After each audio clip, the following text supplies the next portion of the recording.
Hello there, friends. This is Spencer Michaud, and welcome to the Astrology of March 2022. I am testing out a new tech setup here today, so hopefully everything will go smoothly. I have interesting fleshy tones in this new camera here, so hopefully it looks good to all of you. If you are joining us here today from wherever you are in the world, please let me know in the chat and tell us where you're stopping in from. Always love seeing everyone stopping by and where you're joining us from different parts of the world. I see we've got a few people stopping in already. We've got Andrea is coming from Croatia. Welcome, Andrea. Jody is here from South Florida. Mariana is joining us from Argentina. Welcome, Mariana. Lynn is stopping in from Vermont. Welcome, Lynn. Rachel is stopping in from Ireland, the far north of the island, but it's still bright this evening. There's been snow, and yet I sense spring is on the way. Yes, I agree.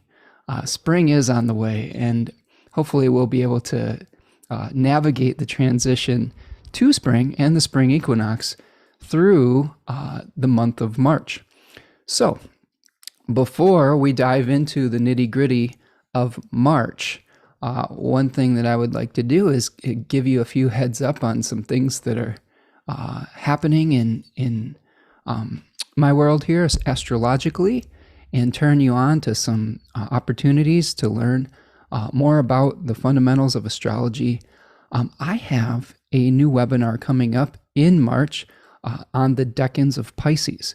So if you are interested in learning more about the Pisces archetypes that we are going to discuss here today, I do a really deep dive into these myths, into the tarot, into the daimons or spirits associated with each of the signs. And I've been doing that for the last few months, since Virgo season. So we will be diving into the myths of Pisces. You can also sign up for a winter bundle if you'd like to get the Capricorn and Aquarius replays sent to you as well. So there is a link for that in the description of this video if you'd like to sign up. You can also use the coupon code Pisces20 until March 1st if you want to save 20% off of either the bundle or the Decans of Pisces webinar. So I hope to see all of you there. And I'm really enjoying all the conversations that we've been having as a group and the community that we're building, as well as going on these deep dives of these archetypes of the signs and of the planets and of the myths.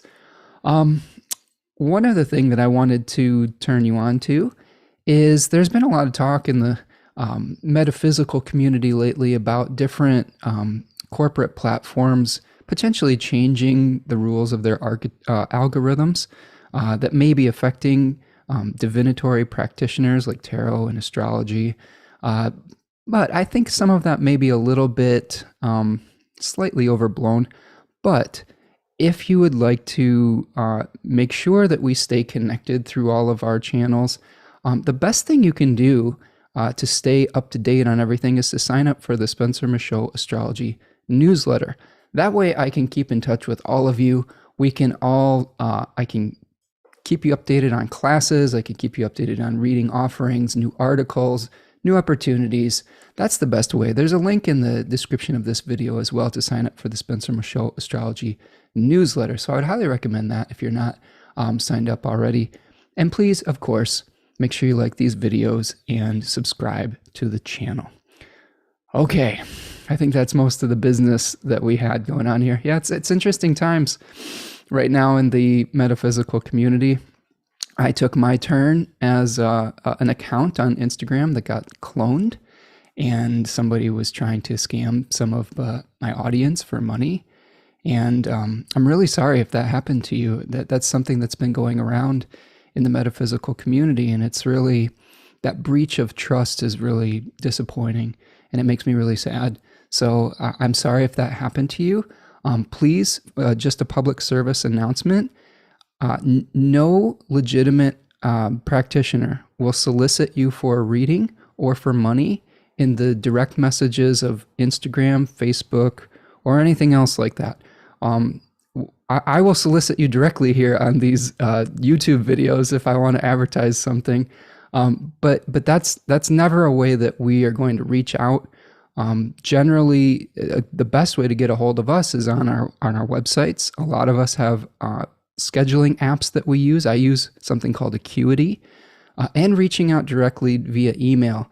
You can reach me at spencermichaudastrology@gmail.com. So again, I'm sorry if that happened, and kind of the heads up moving forward is none of us are going to solicit you for a reading or for money in the direct messages. Now, what I will say is I do like talking to all of you in some of those direct message places. I like sharing animal and cat videos and funny memes and things having to do with the planet sometimes. So I do enjoy speaking with all of you. So if you want to follow on Instagram or whatnot and interact and commune in that way, I'm all about it. But I'll never ask you for money. So that being said, if you would like to legitimately support the work that I do here, there is a little $sign in the chat box of this YouTube channel and this YouTube chat today. That's called a super chat or a super sticker. That's a great way to support the work that we do here. And it'll highlight a question or whatnot if you have. Okay, so that's the business that we've got going on for today. We've got more people stopping in the chat. Thank you so much for being here today. I'm checking in on that. Rachel says, we are already global. Yes, I love the global audience we have here. Jennifer is stopping in from Florida. Tarja is here from Finland, only briefly. Okay, that's cool. That's cool. Even if you're stopping in just for your lunch break today, that's awesome. Susanna is here from Finland as well. JJ is stopping in. Rachel is saying that the newsletter helped her stay in sync with the live today. Yeah, that's true. I send out maybe one newsletter a week generally, unless there's some special event that's going on. So I try not to spam people with that, but it does help you, keep an eye out for these lives when they happen, so you don't miss out. Maria is here from Belgrade, Serbia. I hope that I'm saying your name correctly, Maria. Thank you for joining us all today. All right, so let's dive in to the astrology of March. So, some big picture thoughts that I have for the astrology of March. We have a new moon and a full moon happening on the 2nd of March, respectively, and the 18th of March. So we have a 12-degree Pisces new moon that's going to be conjunct Jupiter. So that's really important. And Jupiter is in really good shape. Jupiter is going to be in its home sign of Pisces. So it's a really interesting new moon we're going to see at the very beginning of the month. And then the full moon will be happening in the 3rd decan of Virgo, where the moon will be in the 3rd decan of Virgo, opposite the sun in the 3rd decan of Pisces. So we may be really trying to figure out how we're going to bring our dream into reality at that full moon. We've got the seed of a wish or a dream that might be planted at that new moon in Pisces, and trying to figure out what is and what isn't possible in the real world. We have a dream world. We have an idealistic vision world that we're able to conceive ideas from, like Jupiter would beget children. But then we have to figure out what is possible within the physical limitations that we live within, and that can be painful. There can be some divine discontent associated with figuring out what is or isn't possible. But I think that ultimately what March may be holding in store for us is trying to come into an equilibrium or a balance between what is and what isn't possible. And I think that when we can dream something, and then when we can come into acceptance as far as what we can actually do, that's when we're really going to be powerful. I think something else that I would say as a big picture thought for March is that we are, let me think about how to put this. Sometimes when we have a vision, we like to dictate how we want to see it carried out. And I think the key with Pisces, mid-Pisces season, is you can have the vision, you can co-create and ask the universe for what you want. And then sometimes you have to let go of control and accept what spirit or the divine brings you. And that acceptance, I think, is a really big part of Pisces season as well. So I think that, dreaming, but also letting go of the need to control the process. So this is an essence over form type of experience that we're dealing with, which is what I talk about a lot on this channel. All right. So we will find peace through that acceptance. So the new moon on the 2nd, full moon on the 18th, we've got a number of ingresses over the course of the month. An ingress is when a planet moves into a new sign, and the energies change as we can feel the shift of that pretty significantly. On the 6th of March, we have both Mars and Venus moving into Aquarius. Those two planets have been kind of traveling together recently. As I'm recording this, we just had the first Venus-Mars conjunction in Capricorn, in the second decan of Capricorn, where the resources that we needed met with the ability to take action with those resources, and we're starting to build our vision. I had some tech upgrades here that finally were able to manifest, and I was able to begin to put them into use. So that was an example in my own life of how the resources were meeting the intention. So we'll have another conjunction of Mars and Venus at the beginning of the month as well, when those two planets change signs. So I'll talk about how that might be different this time around as we get into the details of the forecast. On the 9th of March, Mercury is going to be moving into Pisces. Now that is a challenging position for Mercury. That is a place where Mercury is said to be in its detriment or in its fall. Actually, it's in its exile and its fall, which is a really unique condition for a planet. It's the only planet that isn't both exile and fall in the same sign. So it's a really challenging place for Mercury. It doesn't mean that you can't utilize that energy if you understand how to, but generally, a lot of our emotions are going to be coloring our thought processes. It'll be harder to separate out the rational and the emotional parts of ourselves. So a lot of our emotions may be coloring the way that we're thinking about things. Pisces is generally a sign that it has difficulty with boundaries. It's actually about merging with consciousness, merging with the divine. And Mercury is a planet that likes to separate things out into categories. So it has a difficult row to hoe, so to speak, in Pisces. So I think what I would recommend overall with that is making sure that you're checking all of your details when you're trying to, enact your great vision. Also make sure that you're not getting over emotional about things that really need a clear, rational mind. That's another thing to really keep in mind as we move forward through this month. And double check everything. I think that it's something where a lot of misunderstandings can come up because we haven't clarified well enough. So don't make assumptions, get clarity, double check all of your details.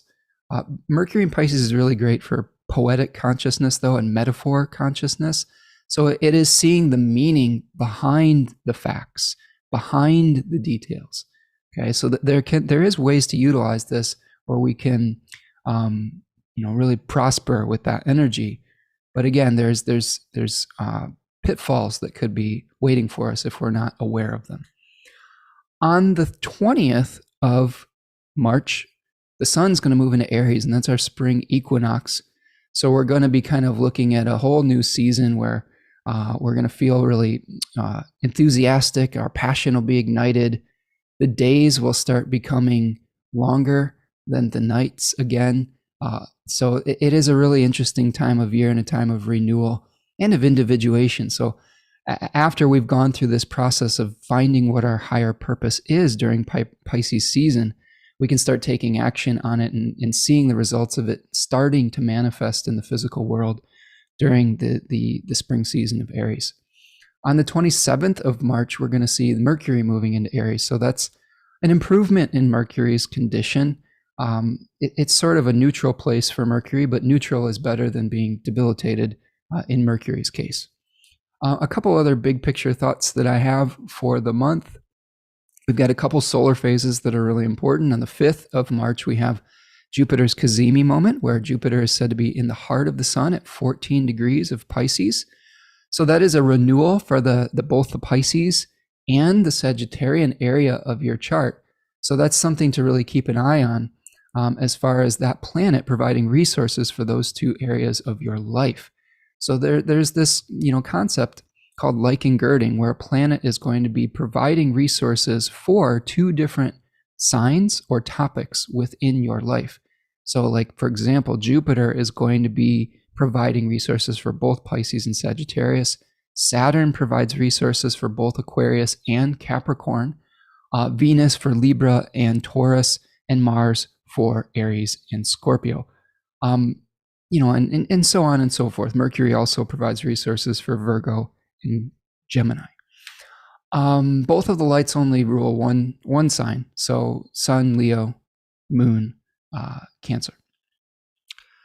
But this will be a really pivotal moment for seed planting, for wish making. I don't always say that. The whole wish making thing with New Age consciousness is not something that I'm always like super into. I don't know if that's the right word for it. Or I used to think a lot more about creating your own reality.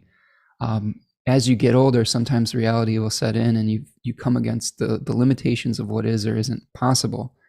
That being said, the sign of Pisces and Jupiter and Pisces in general is actually, especially in the second decan of Pisces, the second decan is a really fertile place for making a wish, for imagining and dreaming what is possible, and then allowing the universe or nature to take over.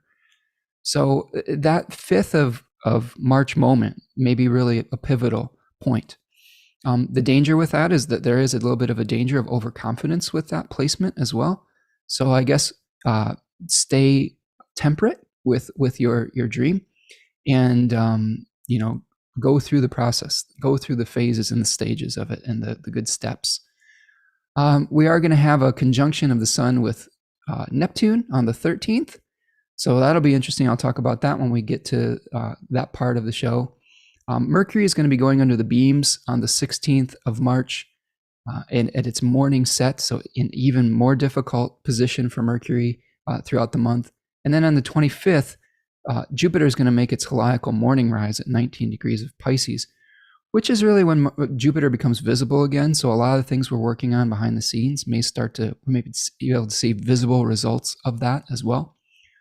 As far as the transits go, the things that are sticking out to me are we've got some conjunctions of Mars and Venus with Pluto at the beginning of the month. Venus is also going to make that second conjunction with Mars around the first week or so. And then we're going to have some squares between Venus and Uranus and Mars and Uranus towards the end of the month. So that could be some shakeups that we might be experiencing. I think the other thing we'll see too is both Mercury and Venus are going to be taking their turns squaring the nodes of the moon. And that's a thing called being at the bending of the nodes. And in this case, both Mercury and Venus are at the north bending of the nodes, where we have a turning point. And we saw this very recently at our most recent full moon in Leo, where the sun was at about 27 degrees of Aquarius, and it was squaring the nodes of the moon. So we had a choice to make in particular in the Leo and Aquarius area of our chart. And now the Mercury and Venus ruled areas of our chart are going to go through the same choice making type of thing, the same transitional energy. So it is an interesting month. There's some, I think it's kind of a sort of a calm before the storm type of month on some level. We're going to talk about the hexagram number 53 today, which is moving to 44. 53 is called gradual progress. So we may need to take it easy and take it step by step. And 44 is called temptation. So there may be some small seeds of corruption that come into the picture if we're not paying attention to the details. I think that's really important. The animal that we have for this month is the camel. So I'll talk about camel significations, but mostly it's about storing up your energy and building up your reserves and trusting yourself. You've got everything that you need within you, which is really a very Piscean thing too. One of the things that I think is really liberating about learning about Pisces is when we start to have a consciousness sort of like Neo in the Matrix. We understand that a lot of our thoughts and a lot of the way that we view our reality can either be a prison or it can be something that we can work with. So as I'm recording this, the sun has just moved into the first decan of Pisces. So happy Pisces season, everyone, as we're recording this. And what we may be experiencing as we go through the first stages of Piscean consciousness is a little bit of a dissatisfaction with where we may be at. The first decan of Pisces is ruled by Saturn. So you can see in this first decan of Pisces, we've got an eight of cups experience. This is the tarot card that is related to that decan. And you can see a figure that's going off into the wilderness, into the unknown, leaving behind this material success. Austin Coppock calls that decan the labyrinth. So this is a place that we're at before we get into the month of March, where we've been grinding away in Aquarius land, or we've been feeling the separation of Aquarius and of Saturn. And now we're in a Jupiter place. We're in a place that is trying to unify things once again. Jupiter is a planet that brings order. It's an order bringer. Saturn likes to separate. It likes to castrate and separates, sky from earth. It likes to isolate us. And as we get into Jupiter season, we're kind of bringing things back together and restoring peace. The beginning of that, though, may come from a dissatisfaction in our life. So if you're feeling that today, in this beginning stirrings of this before we hit March, that's okay. It's a signal for you to go internal, to go into the inner workings of your mind and really explore what brings you meaning. I think that's really one of the gists of Pisces, is how do you find meaning in your life? In the Thema Mundi, Pisces was associated with the 9th house. And the 9th house is a cadent house near the angle that is what happens before we take action out in the world. So before we take action maybe in the Aries spring equinox, we have to figure out what our why is and why we're doing the things that we're doing. What is motivating us? Where's our passion? How can we bring a plan together before taking action on it so that it is effective? So that's something that to really consider as we move into the beginning of March here. I'm taking a look at the chat here. Thank you, everyone, for sharing where you're coming from here and joining us today. We've got Rachel is saying, I have 3 important placements in Pisces and 3 in Virgo, so it's a topic I know very well. Good. I'm glad that this will be personal for you as well. Aligning Light is here. Hello, Claire from Illinois, joining us today. Dr. Claire Moon had a really nice talk with my good friend C.V. Henriette on Instagram Live the other day, so check that out. Both of them are brilliant astrologers as well, and always love hearing from them. Age of Joy is joining us from mighty Canada. Their solar return is falling on March 2nd this year. Can't wait to listen. Okay, so a lot of the things we're talking about this year, this month, will have a meta cycle for you for the year. Bonnie is telling us to buckle up, or that she is buckling up, which is awesome. Rachel is pointing out that the camel represents carrying your burdens with grace. That's a great point. Rachel, I think that is true. We may have some things that we're feeling, having some difficult feelings around, especially with Mercury moving through Pisces. And how do we, like you said, how do we carry those things without losing our sense of centeredness, right? RC is here and says, feeling the dissatisfaction for sure. I think the overkill version of Saturnian consciousness is primarily seeing what's wrong with your life instead of what's right. Excited to make a shift. Yes, that's a great way of thinking about it, RC. We can overdo any of the planetary influences. And one thing that I've been learning through my exploration of the decans and of the tarot specifically is we can think of the tarot in a linear fashion. We can think of the zodiac in a linear fashion, or we can think about it as the beginning, the middle, and the end, which is linear, I guess. But we can think about the middle decan of each sign, maybe being the idealized version of that sign, where we have imbalances on the other two decans. So we may have an imbalance of dissatisfaction in Pisces 1. We have the satisfied feeling where we've come to acceptance. I think that's the real key in Pisces 2. And then here we have this idealized vision of the 10 of Cups. Okay, we go 8, 9, and 10 of Cups in Pisces. All right, where we're willing to make a sacrifice for our ideals. And there's danger in that too. If we get too idealistic, we can end up chasing a dream that brings us sorrow. So that's something really important to keep in mind, is there is a balance to be struck within every sign. I think in Aquarius, the balanced point was making a transition, was moving from one point of consciousness to another. And, we have the dissatisfaction we saw in the beginning of that sign, and then maybe the destabilized energy in the third decan of Aquarius. So again, I think it's really important to really meditate on the middle decans of a sign to find the right balance of that particular energy. Okay. CV is here. Thanks for the shout out. Such a great conversation. Thank you, CV. And yeah, I'm really enjoy when my good friends get together and talk planets. There's so many great people that are doing this work out there, and it's please support them on whatever platform that they are putting out good stuff.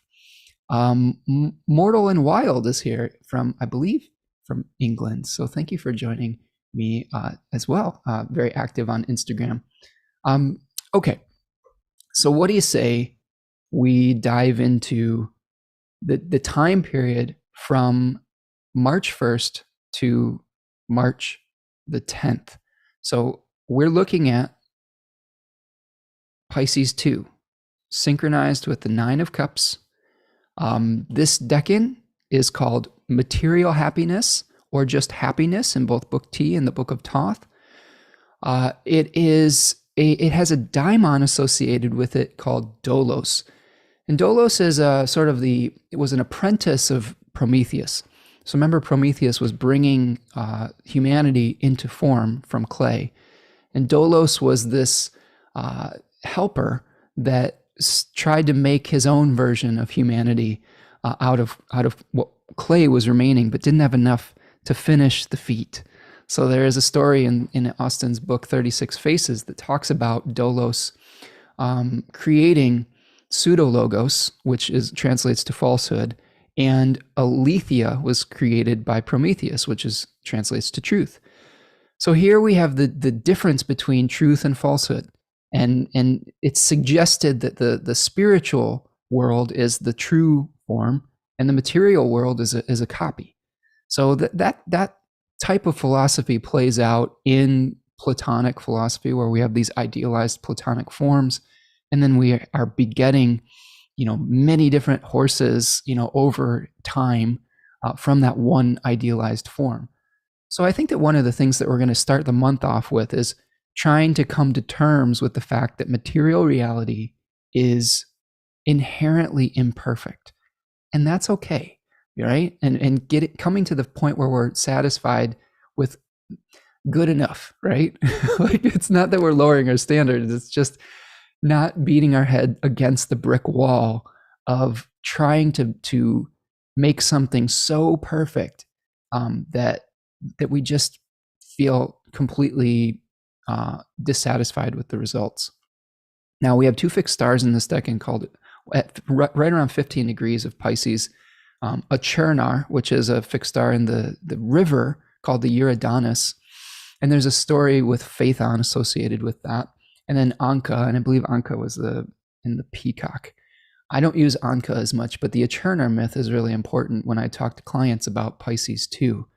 So this is really another sorcerer's apprentice story with Phaethon, who was a youth that wanted to drive the solar chariot across the sky. His father was Helios, and he wanted to drive his 4-horsed chariot across the sky, but he lost control of that chariot because he wasn't really ready for the responsibility.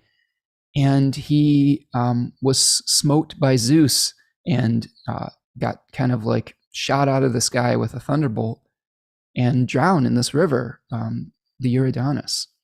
So there is some challenges where we can potentially overestimate our abilities in this Deccan.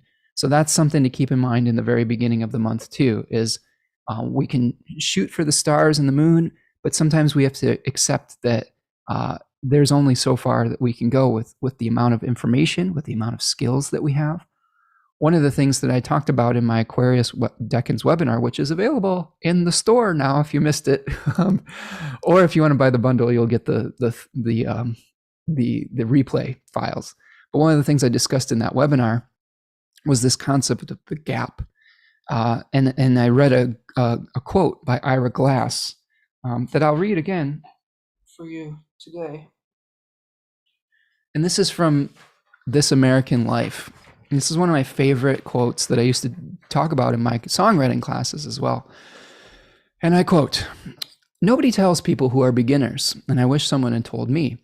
All of us who do creative work, we get into it because we have good taste. But there is this gap. For the first couple years you make stuff, it's just not that good. It's trying to be good. It has potential, but it's not. But your taste, the thing that got you into the game, is still killer. And your taste is why your work disappoints you. A lot of people never get past this phase. They quit. Most people I know who do interesting creative work went through years of this. We know our work doesn't have this special thing that we want it to have. We all go through this. And if you're just starting out or you're still in this phase, you've got to know that it's normal. And the most important thing you can do is do a lot of work. Put yourself on a deadline so that every week you will finish one story. It is only by going through a volume of work that you will close that gap, and your work will be as good as your ambitions." He says that I took longer to figure this out than anyone I've ever met. It's going to take a while. It's normal to take a while. You've just got to fight your way through. And I think that that is really important for what we're going to be experiencing through March. As a musician and an artist myself, I went through a couple decades of feeling like my work wasn't as good as my desire, my taste, my vision. And I got news for you. The gap never closes completely. You're sort of chasing the gap. It can get a little bit smaller, and you can be okay with the fact that there is a gap. I think that's really part of what we're experiencing here too. I think that it's very important to think of whatever you're doing as a practice. When I transitioned from being a professional musician to doing astrology full time, there was a new gap that opened, right? There was the gap of looking at other people who had been doing it for a decade and saying, that's who I want to be. That's what I want to be like right there. That's the standard. And then realizing in real time that you're not quite there yet, that's when you get frustrated. But the key, like Ira Glass is talking about, is you can't give up. You have to go and do the practice. Every single week, I take notes that look like this. For the month, I have 4 pages of this. And even though I might know some of this material already, the meditative practice, it's definitely a meditation. It's about closing that gap so that eventually all of these things start to become intuition. And it's almost like, remember the story of Dumbo and his magic feather. When you take notes, when you go through the practice, it's like holding on to that magic feather. But eventually you might not need the magic feather. I've had some various clients and readings the last few months where either through the client error or my own error, the 3 or 4 pages of notes that I took were based on a birth time that wasn't correct. And much of the material was still applicable, but when you completely change your rising sign, you've got to think on your feet. And I've had some really great readings because the oracular space that we created through tapping into that intuitive space brought us truth. And it's a very good lesson for those of us that have a lot of Virgo placements, like I do. I have 3 planets in Virgo, to sometimes you have to let go of the magic feather and just fly. And that's maybe really the part of this first part of the month. Rachel is saying it takes a lot of courage to begin again as a novice, but it's exciting and the ambition can fuel the laborious stages practice. Yeah, I agree. It is exciting. And when I was transitioning into professional astrology after being, I would say, an enthusiastic amateur for many, many years, it was exciting because you're making new connections in your brain. You're getting out of your old routines. I think that was one of the things I was feeling with music is I loved music, but I was kind of doing the same thing over and over again. I'd been teaching the same class for about a Jupiter cycle, about 12 years. And I wasn't feeling it the same way. And I know that for some people, that was their passion. That was their everything. And at one point it was mine too. And I didn't want to be the person that was jaded and not as enthusiastic as they were about what they were doing. So I think that whatever you're doing, if you can find that beginner mind, that passion, your enthusiasm is going to be contagious for that. And if you feel yourself getting stuck, there's lots of ways to shake yourself out of it, even if it's learning something that doesn't become your everything, like picking up a new hobby or something like that. Jody is saying the shelf life expired. Yeah, and that's what we learn in astrology is everything goes through cycles. I had a nice Jupiter cycle of teaching college songwriting classes. And maybe now I'll have a Jupiter cycle of doing this. Who knows? Okay.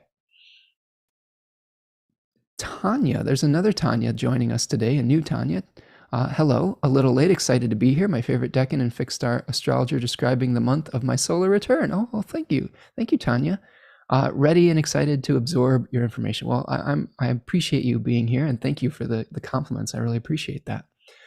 RC is saying, as someone who started playing music at 31, I can relate to the gap. Yeah, so you maybe did the opposite cycle here, but it's true for anything that we are trying to become better at. And really, like I said, it just takes practice and it takes patience. It takes being gentle with yourself and not giving up at the first sign of resistance. I think that's another thing to think about. Okay, so I'm going to share my screen. And what is very cool is that I have a new computer and the spinning beach ball of death isn't going to continue to mock me every time I open multiple windows. So I'm enjoying what I'd call my new Lamborghini like tech here. It feels like a Lamborghini just because of how old my other one was. But anyway, what we're seeing on the chart here is a chart of March the 1st, 2022. And we are looking at the time just before the new moon in Pisces. So just kind of getting a lay of the land of what all the planets are doing right now before we dive into it. The sun's moving through the second decan of Pisces, Pisces 2, between 10 and 20 degrees of Pisces. It's making and applying conjunction to Jupiter at this point. So at the very beginning of March, we're going to start feeling this really, I think, hopeful energy. We're starting the moon off with one day of a balsamic moon. The moon has been passing through Aquarius, where Saturn and Mercury have been hanging out. Saturn, it recently was Cazimi last month and just has made its heliacal rise. And that is happening on roughly the 21st of February. So we haven't quite gotten it as of this recording, but you will see Jupiter emerging from under the beams at the end of February and becoming visible. Simultaneously, Jupiter has now gone under the beams. So it's sort of like a handing over of Jupiter to Saturn, which could feel a little bit maybe oppressive in the beginning. It may like external events may drive us into our internal reality and into our imagination and into our hopefulness.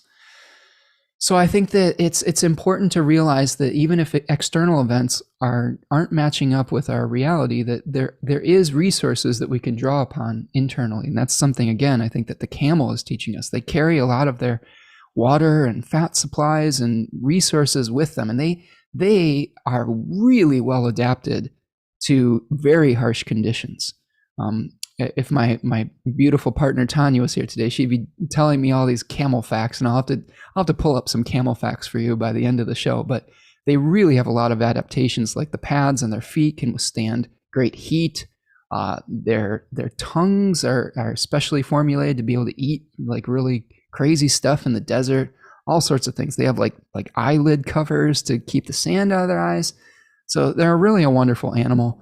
And again, they can carry great burdens over long distances and harsh conditions. So we may actually be experiencing a harsh social condition, but we've got the resources necessary to weather whatever storm we're experiencing. The other thing that I'm seeing here is that we have the conjunction of, well, the kind of the continuing conjunction or the continuing co-presence of Venus and Mars.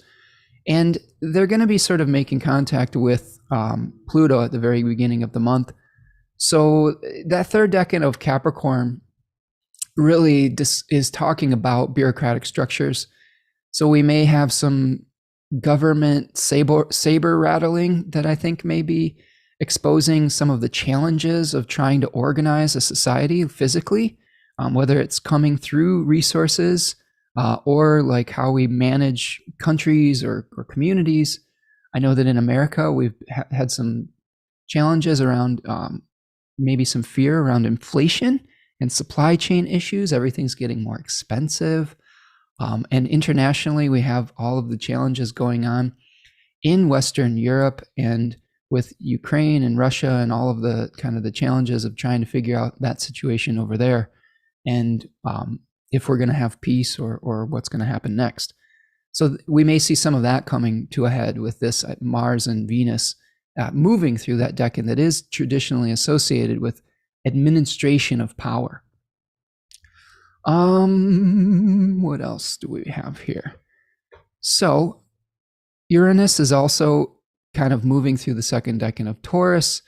And we have kind of the Pisces planets now making a sextile to Uranus instead of squaring it. So a number of planets are going to be in a more harmonious relationship with Uranus. Like in my case, it's embracing some new tech. So it's like now instead of waiting and fighting my technology, I'm working with it. And that may be a reflection of a sextile with Uranus. But we are also going to see towards the end of the month, these two planets, Venus and Mars, moving into their squares with Uranus. So different areas of life will become more challenging, and different areas of life will become easier. Looking at the chat, Tarja from Finland is saying, I was just thinking about what you're talking about, being bored of doing the same thing, but I still love it. Been there many times. Yeah, it's a continuous cycle, right? I mean, we are creatures that are always maybe looking for some novelty, but also creatures of comfort and habit. So I think it's a balance between those two, isn't it? Rachel says, congratulations. I hope the new computer spares you the spinning ball of death for at least a few seasons. Yeah, I hope so too. I got a piece of equipment that I hope will last me for a very long time, but at the rate of technology changing, who knows? But yes, a few seasons where I don't have to worry about it, right? So anyway, so let me go to the new moon. So I'm going to have a special guest next week on February the 25th to break this new moon down in depth. My good friend Shannon Aganza is going to be joining me from San Diego, California. She is someone that I met at the United Astrology Conference. Wonderful, wonderful lady, very knowledgeable, very just a sweet person. So I'm really excited to have her on the show. A lot of experience. So join me on the 25th of February for Shannon Aganza while we break down this really hopeful new moon in Pisces. But just to give you a little preview, this new moon is going to be conjoining Jupiter. and roughly Neptune, but it's much closer to Jupiter. And I think it's going to be really colored by its co-presence with Jupiter. We are also seeing at this new moon a conjunction of Mercury and Saturn, and all of these planets in Capricorn 3 conjoining Pluto. So if we can kind of see this time frame from roughly the beginning of March, roughly to the 5th, when the Jupiter Cazimi happens, these are gonna be the biggest aspects for the first week of that month. So what are we looking at here? Again, all of the things that I was talking about with Pisces 2, where we are able to maybe dream something into existence, but we also have to be careful of not overshooting or having overconfidence in our abilities, and still keeping in mind that we do live in a physical reality that does have certain limitations. And that may be part of what the Mercury-Saturn conjunction is telling us, is that, hey, there is still some things that are boundaries, right?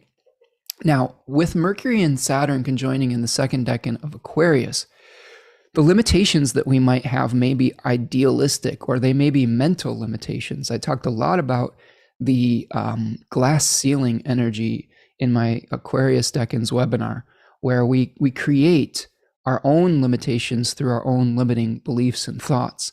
So we have to be aware that that's, present in the background of this new moon. The other thing that I would suggest is that second decan of Aquarius really suggests a liminal space between worlds and passing between heaven and earth, right? Like Austin Coppock calls that decan. It is a Mercury decan, it is a place of commerce. So we may be going back and forth between our idealistic vision and communicating that vision to people on the physical plane to try to see, okay, what can we do here? What are the details of this? What is possible? What isn't? Those communications and those conversations are going to be really important. Now, again, with Mars and Venus conjoining Pluto in Capricorn, we have to be really careful when we're moving through the bureaucratic process. I like to call that decan the red tape. So you may find that your vision is running into some challenges with the establishment, with the laws that are already in place, with the established power structures. Remember, bureaucratic systems take a while to move. Like, imagine sitting at the DMV and waiting in line to get your driver's license renewed or something like that. It's a slow process because everybody's going through a lot of different stuff. They're trying to find the right form. They're trying to make sure everything's filled out properly. You may be experiencing a little bit of that and a little frustration when you realize that maybe the bureaucratic system that you've been using has some flaws in it because of some things that have been ignored over a long period of time. So everything experiences this, every system. Sometimes when we first get real excited about using a system, we pay a lot of attention to it. For a long period of time, if we've been using it, we get complacent and we're like putting it on autopilot. And when the changing circumstances happen, we need to change the systems to be able to meet the present needs. And a lot of time, the gap between the current needs and how the system is functioning is wide. And we see this in our government all the time. This is all what we're arguing about in every government system, is how we're meeting the needs of the people versus the established systems that are already in place. So those are some things to meditate on as we go through the beginning of the month with the new moon. But it is a really great time to set some intentions. Think about what your dream is. What does it look like? And then, keep one foot on the ground. And as you go through this lunar cycle in this month, figure out what is possible and what isn't. And then by that spring equinox, man, you'll be able to hit the ground running. Okay, so this is a dreaming and a visioning time. This is a figuring out what is and what isn't possible as we get to the full moon in Virgo. And giving yourself some time and space to really to journey within your imagination. Okay, Jupiter in Pisces is an imaginal journeyer, whereas Jupiter in Sagittarius takes physical journeys. So something to think about. Jody, thank you so much for the super sticker. You are amazing. I'm throwing that one right back to you. You are amazing and such a great supporter of this channel and of the work that we do here. So thank you so much for that super sticker. Okay. Let's see what we have. Just checking in on the chat box. Again, thank you for all your comments. If you're enjoying this video so far, make sure that you hit that like button, subscribe to the channel, sign up for the newsletter, all of those technical things that help support the work that I do here. All right, let's move forward from March the 2nd. And again, as we move through our days here, you can see that on March the 3rd, there's the exact conjunction of Venus with Pluto and Mars with Pluto. So we may have a slight delayed reaction to the seed moment of the new moon, and then having to come to terms with some of the bureaucratic red tape that we have to go through to turn it into a reality. And you're going to have to do that hard plutonic work. Remember, I talk about Pluto as the plumber, right? It's unclogging the toilets of our lives that have been stuck, or the pipes that are clogged up. And once you do, the flow of chi is going to be a lot better. So you got to do that dirty work, I think. As we get to the 5th, here we see the Cazimi moment, right? So I'm going to show you the exact Cazimi. So Jupiter conjunct the Sun. So there it is, March 5th, 2022, 9:06 a.m. in my Eastern Standard Time. So we've talked about this a little bit already, but this is 14 degrees of Pisces, making an application to that fixed star Achernar, the star that is associated with Phaethon and the myth of the youth that tried to drive the chariot of the sun.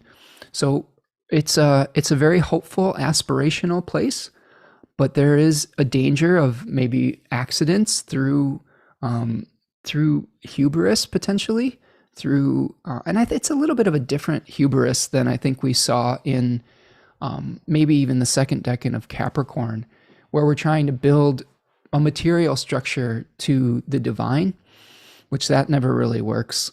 But I think that the hubris in Pisces too is a little bit more innocent. But I think it's like not paying attention to the material reality, right? It's the difference between like, oh, we're so focused on the spiritual vision that we neglect the actual skills that we need to carry it out. It's a very hopeful place. I think that this Jupiter Cazimi is going to be very hopeful. But again, my 1 foot in the sky, 1 foot on the ground type of advice here is, make sure that you know what you're getting yourself into. And you can dream big, but remember, there's a lot of hard work between the manifestation of your vision and where you may be at the current moment. And don't neglect the work that you have to do in the gap to get there. And also realize that the divine or the universe is going to be your best partner. I have another client that I've been working with who was talking about being on the payroll of God. And I was like, I like that. Like, how do I get on the payroll of God? And she was talking a lot about how she just, allows the spiritual presence to provide for her, and she has faith in it. And I think that the concept of having faith is really important with this Jupiter Cazimi. We can make wishes, but there's a difference between wishes and expectations. This is something that Susie Chang was talking about in her book, 36 Secrets. We can make a wish, but then we have to let go of the way that we're going to be provided for. So if we're trying to micromanage our wish or our dream, sometimes what we can end up doing is blocking the manifestation of it. So what I would suggest with this Jupiter Cazimi, make a wish, set your intentions, and then let it go. Let Jupiter bring that to you, right? Let Jupiter show you the next step that you need to take. Because it's not just like you make the wish and then you do nothing. All right. You make the wish and then you open yourself up to be guided to the next steps that you need to take. Right. I think that's the key, that you have to be a receiver for that divine guidance. And I think that that's what my client was talking about, being on the payroll of God. It's like kind of like you are tuning in to the intuition that will allow yourself to be somebody who is receiving the goodness of the universe and not blocking it. And I think that's a lot of what the manifestation magic comes in. This is something I've really struggled with. I've struggled with having, I think sometimes I will struggle with having what I would call a poverty consciousness. And a lot of it stems from trauma. And I think that's true for a lot of us, is we tend to block the goodness in our life because we've been hurt before in the past. And it's almost a mistrust of the universe. And during this period, we may have to renew that faith and that trust, even if we've been hurt before, because sometimes the pain that we've experienced it's old pain. And maybe that's something that Mars and Venus are unearthing in its contact with Pluto, is that old pain that when we finally release, we can open up as a channel to align ourselves with the Tao, with this natural order and the cycles of nature. And when you do that, that's when you can go with the currents of your life rather than continuing to paddle upstream. I love that metaphor for Pisces too, is how can you recognize where the river of your life is heading without, and let yourself be carried to it, while at the same time paddling around obstacles, okay? There's still rocks and rapids that you have to go through, but it's not exhausting yourself by trying to paddle against the stream of your life, against the current, where ultimately you're just spinning your wheels at that point too. You're not actually going anywhere, you're just exhausting yourself. Okay. So let's move forward. That's our Jupiter Cazimi on the 5th, conjoin the fixed star, a churner. I'm looking at my notes. I wrote grandiosity and hope. Careful not to fly too high. Wishes granted. It's sort of like, I like that matrix metaphor for Pisces too. I would say that the story of Pisces is the story of Neo in the Matrix on some level. In Pisces 1, he has this dissatisfaction with his mundane reality, and he realizes that he is connected in a different way.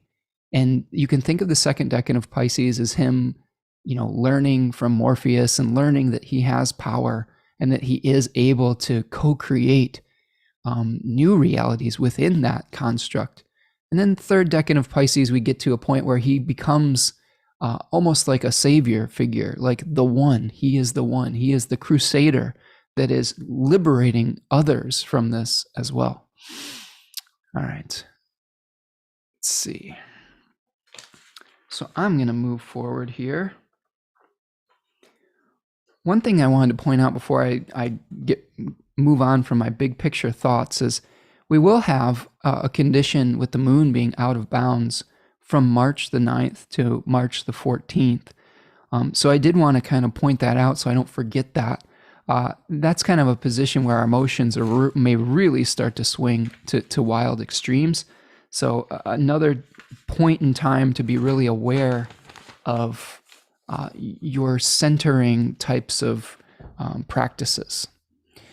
Now, as we get to the second decan of Pisces, I'm just going to move through the chart here. You can see that the moon is separating and the sun is separating from Jupiter. And when we get to March the 10th, you can see that the sun will move into the second decan of Pisces. So here is Pisces 2. There you go. You can see the sun's at 20 degrees of Pisces. And now it's applying to a conjunction with Neptune. So really the second decan of Pisces energy that we're going to be experiencing is very much colored by Neptune and this crusader type of energy that we're going to be experiencing. Now, it's very fascinating to me that both the third decan of Pisces and Neptune seem to have some similar qualities. Now, I'm going to stop my share for just a second and show you this card and talk about this decan before we get into it. So this is the 10 of Cups. So this cup is, Austin Coppock will call this a cup of blood. Now, it looks like a really nice card. Why would we call it a cup of blood? Well, this is a Mars-ruled decan. There's a really interesting quirk of the Decanic planetary system, the descending Chaldean order, where the last decan, quote unquote, of Pisces 3 and the first decan of Aries 1 are both ruled by Mars. So this is the sacrifices that we are willing to make for our idealistic vision. And there can be some times where we have to really ask ourselves, is what we're doing worth it, right? Are we a martyr to our cause, or are we a savior to it? There can be a savior complex, there can be a martyr complex. You can play the victim, you can play the savior. It's all a similar side of the same coin, or it's different side of the same coin on some level. Book T calls that decan satiety, and Book of Thoth calls it the Lord of Perfected Success. There's a daimon associated with Pisces 3 called Elpis, which roughly translates to hope. So this is a very hopeful, idealistic vision. And Elpis is kind of the opposite of morose, which translates to doom. So one of the themes of this decan is, because we may have an awareness of our impending doom, our impending death, that everything is ephemeral and everything is temporary, we have a choice to make. We can get depressed, which is a hallmark of this decan, if we surrender to that emotion, or we can tap into our sense of hope that allows us to be able to survive, right? And fighting to survive. The story that I tell with Pisces 3 is the story of Pandora's box. And this is something that I've learned from both T. Susan Chang and Austin Coppock, where they talk about Elpis as being what was left in Pandora's box after all the ills of humanity were unleashed onto the world. All of the ills of like old age and death, war, suffering, all of these things that Zeus sent with Pandora to punish humanity for stealing the gift of fire, or stealing the awareness of its own creation on some level. So one of the reasons why we don't just maybe end it all is that we have hope. We have a vision that we're trying to enact. And I think that we really have to tap into that as we go through this period of time. There's a sephira in the Kabbalistic, Hermetic Kabbalistic understanding of the tarot. It's called Malkuth, which roughly translates to kingdom, but it's the material world. So this is about how do we bring that vision into material reality, and what crusade or what are we willing to sacrifice for to do that. I can also think about someone fighting for their beliefs, right? Like really protecting their belief system, or protecting someone that they consider vulnerable to.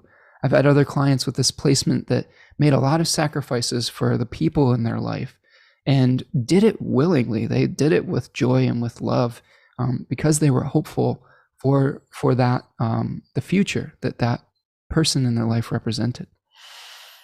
The other thing that I will say about Pisces 3 is that we can see wild swings of emotion with this, like the heights of ecstasy and the crushing lows of disappointment. So how can you come into emotional equilibrium around this period of time?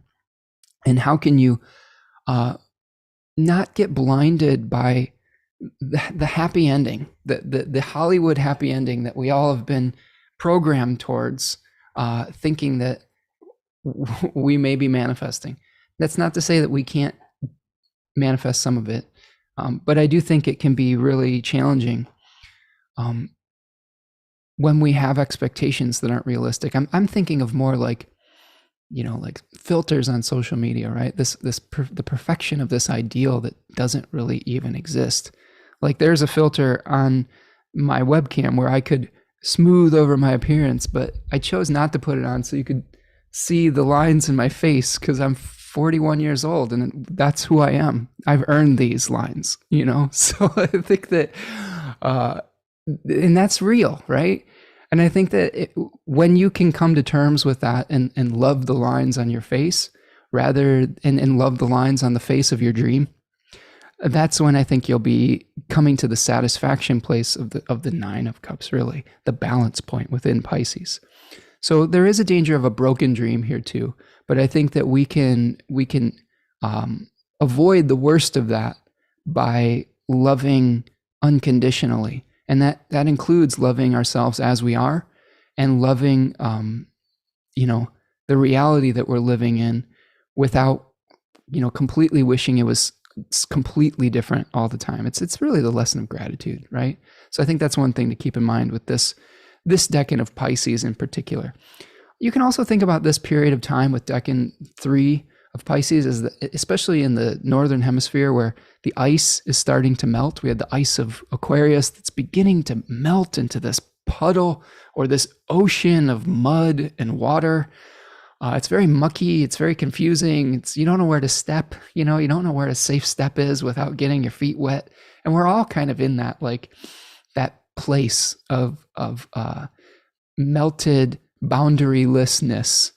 And it can be you can get messy, feelings and conversations can get messy around that period of time. So put on your good slicker boots and so that you have some protection like that as well. I'm in dire need of some new shoes because being a Taurus moon, I have things that I like this hoodie, this green hoodie that I've had for 25 years that I wear all the time. And it's the same thing with shoes. And I've worn holes in the bottom of my shoes. So I don't have really good Pisces walking shoes because if you walk out in shoes that have holes in the heel, your socks are going to get wet. So make sure you have the right footwear for navigating this time frame in your life. And I mean that in a metaphorical way too. Put on the right shoes for the conversations that you're going to have so that you don't get some discomfort in the foundations of your life. All right, let's see. So what I'm going to do now is I'm going to go back to our screen and our chart, and let's take a look at some of the nitty-gritty of Pisces 3. So we're starting off on the, wait a minute, we haven't gotten, sorry, I skipped over some things here in Pisces 2 that were continued. So let me back up for a second. If you forgive me for that, this is a very Piscean moment. But I had notes on one page and I skipped over to the other one here. Before we get to this Pisces 3 period, a couple things we haven't really discussed yet is the ingresses of Mars and Venus into Aquarius, which is going to be happening on March the 6th. So this is a decan that we've talked about at length in our other shows, but really the first decan of Aquarius is related to the Five of Swords. And here we see a conflict and a defeat type of experience where there is an energy of intentional exile in Aquarius, and especially in the first decan that we have here. So we have the coming together of maybe a conflict on this March 6th period where we may say, you know what, I'm completely disillusioned with this. I'm going to intentionally go off into the frontier and do something in an unorthodox style. And Venus is following suit, and this is a Venus-ruled decan. So Venus finds value in leaving the herd behind, finds value in living outside the accepted norm of society. So there may be a circumstance where you have a conflict and a separation, but then you're like, oh, well, I can see the good that could come from living on the fringe. So that may be what we're experiencing at this period of time with Venus and Mars moving into Aquarius. And I would highly encourage you to take a look at the area of your life that both Venus and Mars rule, because it's going to be shifting. Like before, those two planets were concentrating their energy through Capricorn and whatever topic that represented in your life. Could be partnerships, it could be your career, it could be your money, it could be the groups that you're a part of. In this chart I have on the screen, a Taurus rising chart, it would be public actions. 10th house would be the Aquarius ruled area of the chart. So what you need to do is look at what Mars rules. So in our example chart here of Taurus rising, Mars is representing the 7th house of partnerships and the 12th house of secret enemies, self-undoing, rest, things of that nature. And then Venus is going to be representing the 1st house and the 6th house in this Taurus rising chart of Taurus and Libra respectively. So those 4 topics are all going to be coming together in some kind of public event for people who have Taurus rising. So you can do this with your own chart, or if you need help, you can reach out and I can help you if you want to book a reading or something like that, or if you have a quick question, I'd be happy to help you out here as well. So look at how all those different things are going to be coming together within your life, because they are going to be related. It's very interesting when 2 planets come together because they are bringing in the themes of multiple areas of your life. Everything in our life is interconnected on some level, and that's what we learn with Pisces as well. All right, so that's the 6th. The other thing that I will say that's happening on the 6th is we have one of our other planets at the bending of the nodes.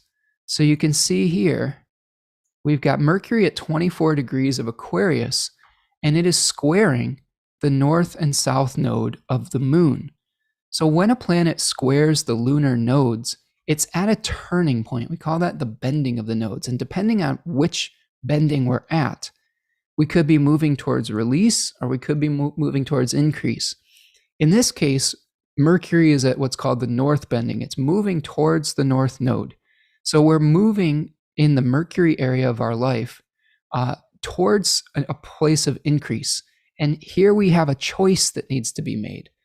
So again, our guest-host relationship coming into play, we look at the Virgo and Gemini area of our life and see where the choice may be made. So in this Taurus rising chart, Mercury rules the 2nd house of money, finances, resources, support systems, and the 5th house of children or creativity or legacy or things that happen after death, because it's related to the 4th house of family. So here's an example. Here's an imaginary person with Taurus rising. Something in their career, a choice that they have to make in their career, will probably have an effect on how much money they make. And let's say hypothetically, that's going to affect whether they keep their kid in daycare or not, or whether they take the job with more money and have to pay for more childcare, or whether they stay home and, stay home with their kid. That could be one potential manifestation of Mercury at the bends, providing resources in a career house for the 2nd house of money and the 5th house of children. So do you see how I'm breaking that down here? And you can do that with any planet in your chart, or move it to your own rising sign. So that's Mercury at the bends. There's discussions that are going to be happening about where you're going to be moving forward. Mercury in the 3rd decan of Aquarius talks a lot about detachment and untying an old karmic knot. So this is a place of actual great frustration, where you've had enough and you're like, all right, I've finally had enough of this situation. I'm disappointed enough in great Saturnian style that I'm ready to leave. So there may be a situation in your life around this period of time, March 6th, where you're just like, I've had it. I'm ready to go. Now I need to make a choice as to what I'm going to be moving towards and what I'm going to be leaving behind. And, I am a firm believer that there's not necessarily any wrong choices. I think that there's choices that will create different outcomes, And either through success or through failure, you can learn through those outcomes. And then ultimately, you'll probably end up in the same space anyway if you're able to make adjustments. So don't stress out too much about the choice, is what I'm telling you.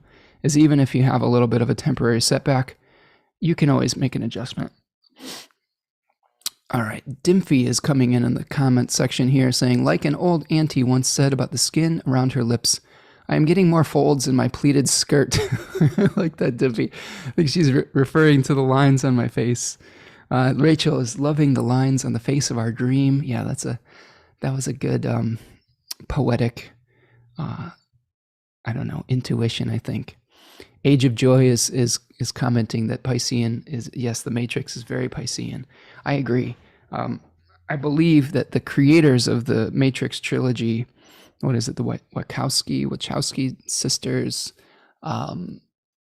they have some pretty prominent Piscean placements within their chart. I don't remember them specifically, but I do remember kind of looking up their charts and being like, man, they must have some Pisces stuff going on here. And sure enough, they did. All right. So let's move forward now to the 9th. Okay, we'll get through this. Thank you for hanging out with me today. Hope that you're all doing well out there. On the 9th, we're going to see Mercury moving into Pisces. So this is, like I was saying at the beginning of the show, and I won't belabor this again too much, but this is a difficult place for Mercury. So one thing, it's so fascinating. It's really interesting to see this play out in real time when I'm clicking through the chart. Some things that you see in the holistic vision that you don't when you're taking very detailed, like microcosm notes. But the choice that we have to make while Mercury is at the bends eventually could lead to us leaving behind some kind of material success or reality and feeling a little bit unmoored for a period of time. The choice that you had to make at that bending is probably going to lead to a little bit of confusion. It's going to make you feel a little bit emotional. It's going to make you feel potentially lost in the maze of trying to find your footing once again. Remember, the first decan of Pisces was called the Labyrinth in 36 Faces. So it's going to be a period where give yourself some extra grace, give yourself extra time if you have to travel to places. Recognize it'd be a lot easier to get distracted, and that we're all going to be kind of living in this underwater type of experience. I think that the notes I wrote down for this was screaming underwater. Like, and if we shout too loud, we'll get water in our lungs. And if we, the messages are going to have to go through many layers of feelings. That's some of the challenges with Mercury and Pisces is it's not like we can have a clear conversation. It's like we have to fight through the lump in our throat to be able to talk clearly. And sometimes it's hard to talk at all. I know I have Mercury in Cancer, another water sign. And if I'm really upset, people can tell I'm really upset when I just can't talk at all. When I was a child, if I got really upset or frustrated, I completely shut down and went internally, and I could not physically talk.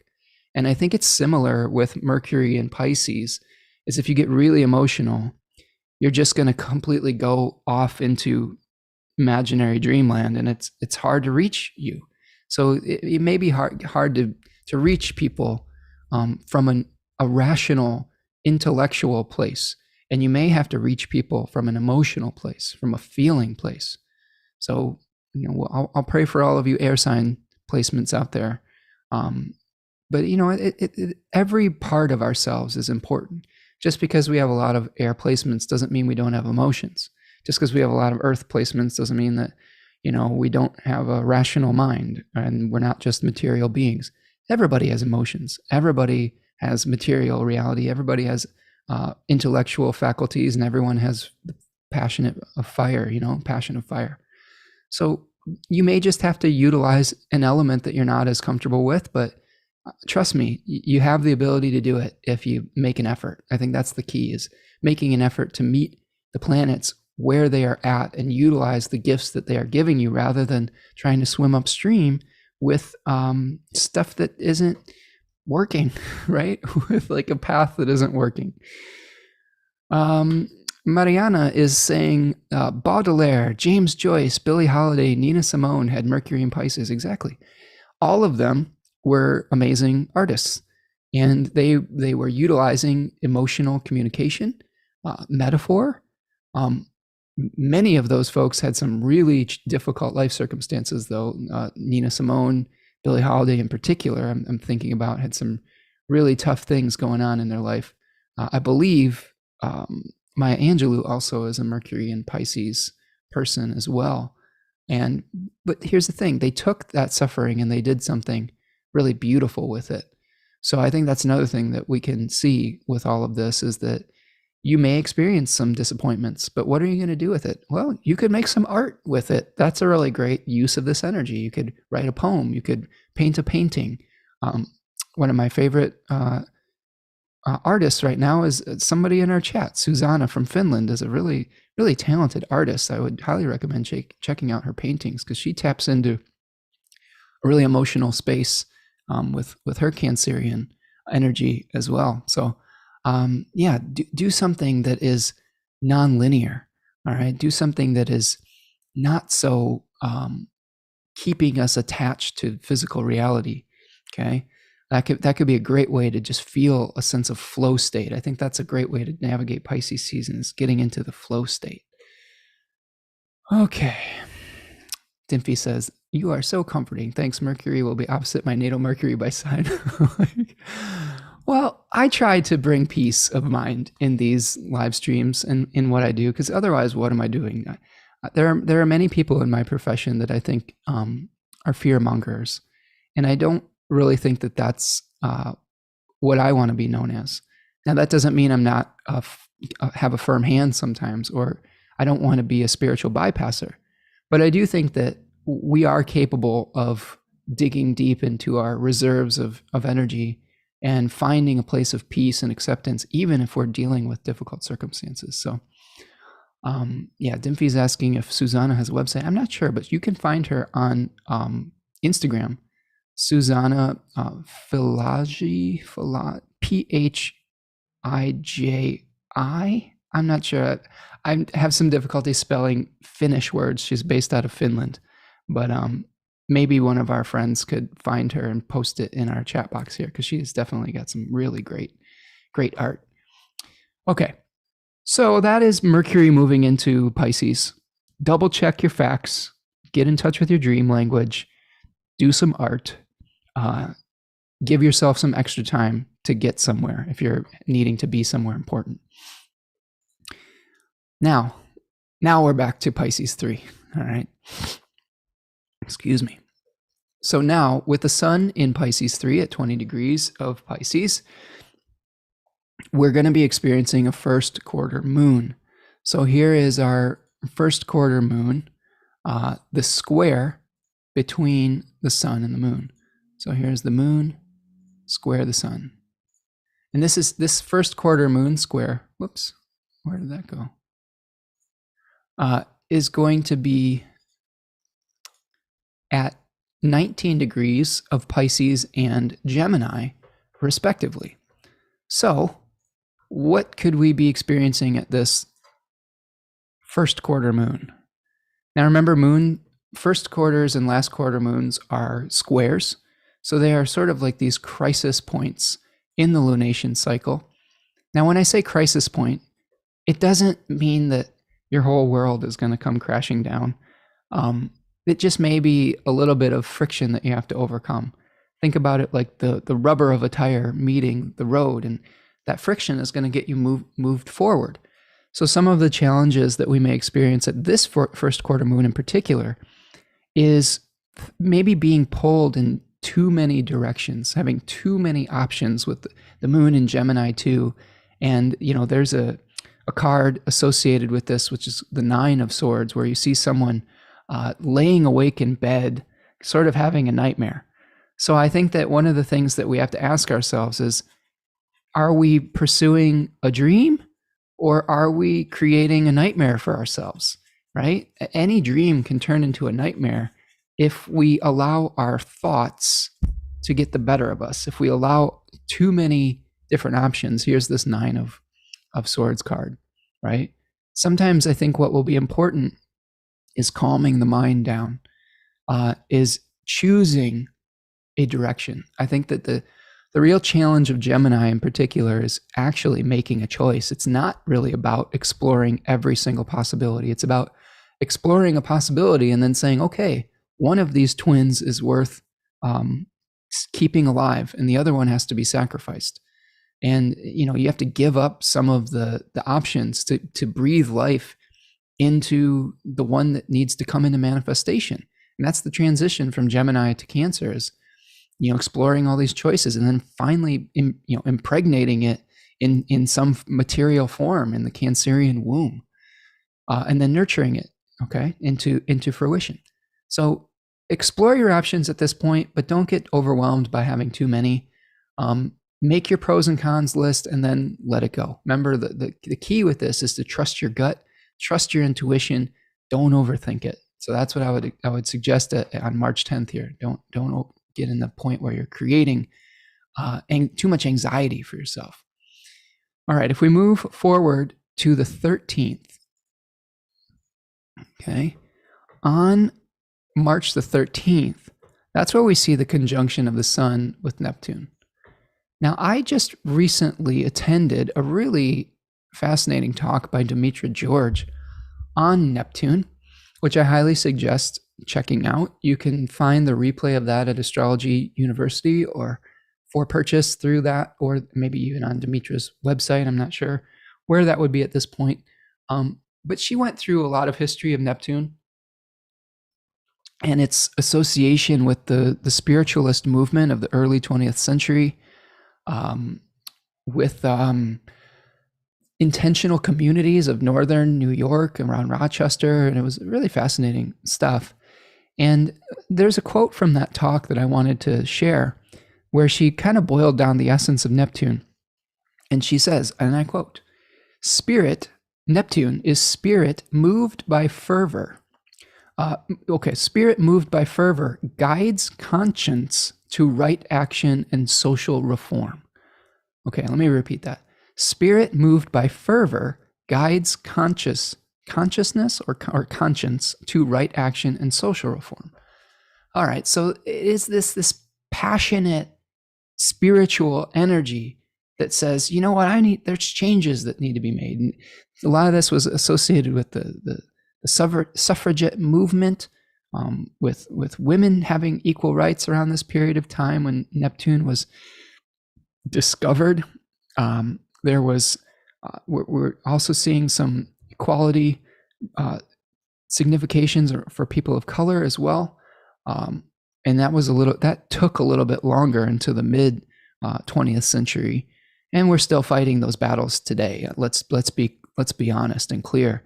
Equality in the workplace for both men and women and people of color, and gender inclusivity and all of those things. So still working on those issues. It's not like we figured it out type of thing. But as the Sun conjoins Neptune, there may be an awareness, which is the solar light, of some kind of crusade that you would be willing to make a sacrifice for, some kind of social reform that is motivated by your spiritual passion. And again, that seems to be very similar to the third decan of Pisces. So we've got like a double whammy of energy. And I'm not somebody who uses Neptune as a sign ruler for Pisces. I use Jupiter as the traditional ruler. But I can understand, based on how people talk about Neptune, why they would consider it having some affinity for that sign or some similarities potentially, especially the third decan. So this may be a point where you're really thinking about, okay, I'm going to make a sacrifice for this particular thing.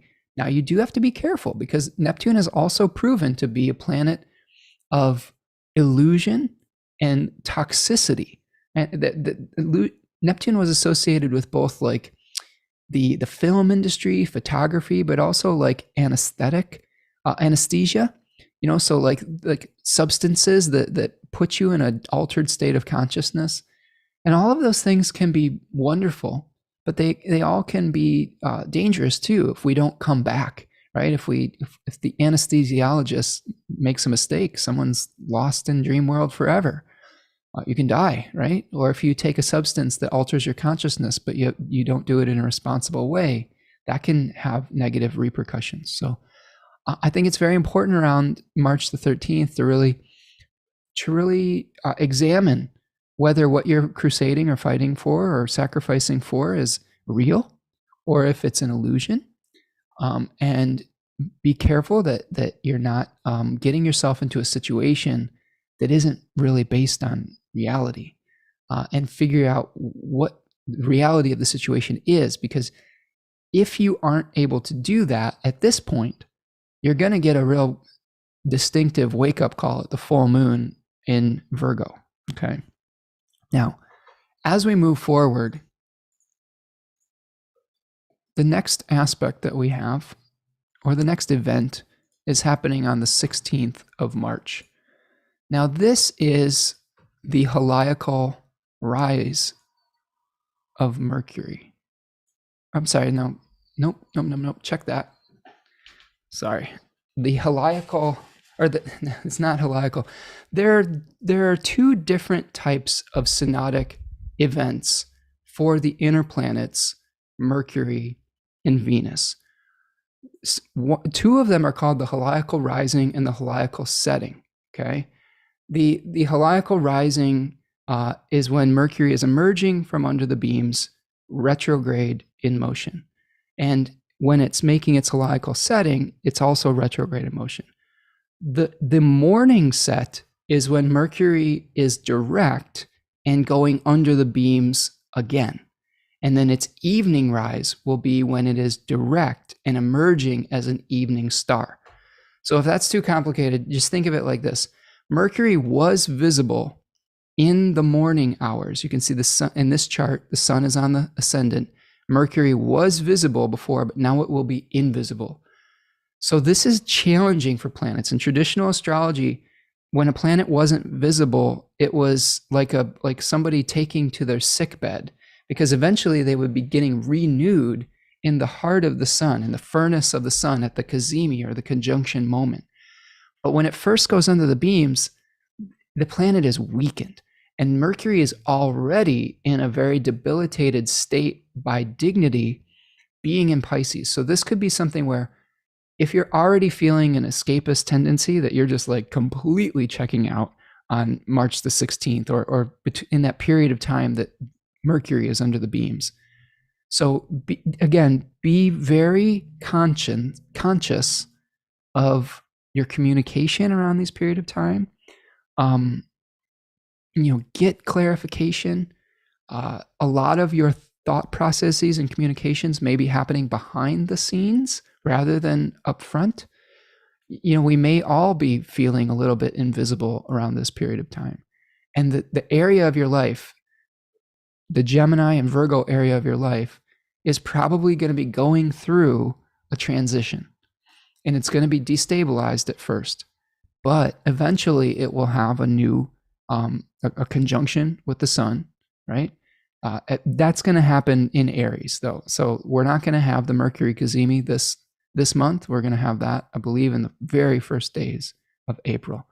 So again, double check everything, double check the details, give yourself some grace with your mercurial functioning.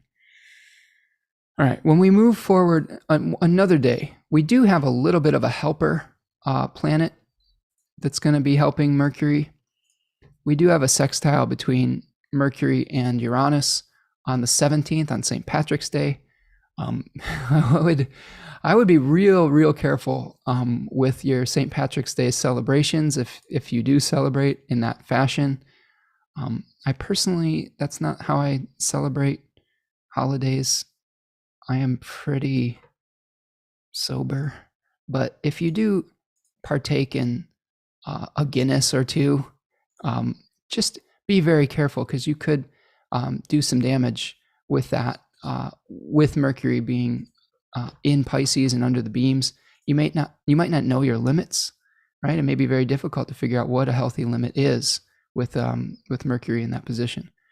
But with Mercury making a sextile to Uranus on that day, there's potentially some help through innovative or artistic thinking.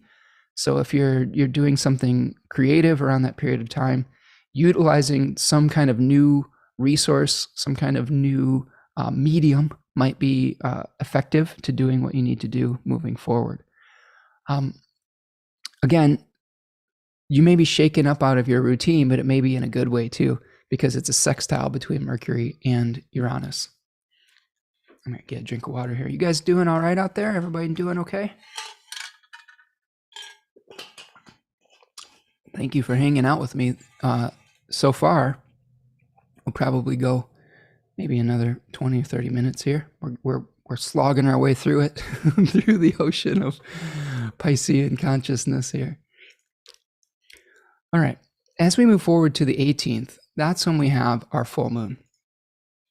So here is our full moon on the 18th of March, 2022, at 27 degrees of Virgo, opposite the 27-degree Pisces sun.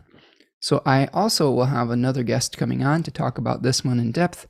My good friend Mercurius George will be joining me on the 16th of March, a few days prior to this, to break this down.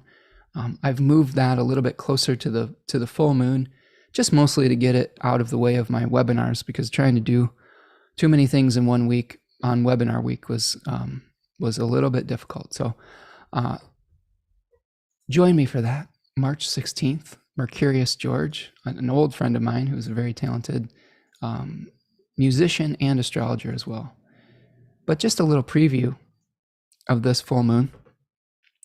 We're also going to be experiencing on this day a square between Venus and Uranus, within the next day or so. This full moon is really associated with bringing something into form and passing on a legacy to the next generation. And Virgo 3 has significations with Hestia, the daimon or spirit of Hestia, which is the goddess of the sacred flame, right? Which was kept the flame of divine wisdom and passed it on to new generations. So I want you to think about it this full moon on the 18th. How can your dream be passed on in a material form? How can you infuse essence into form?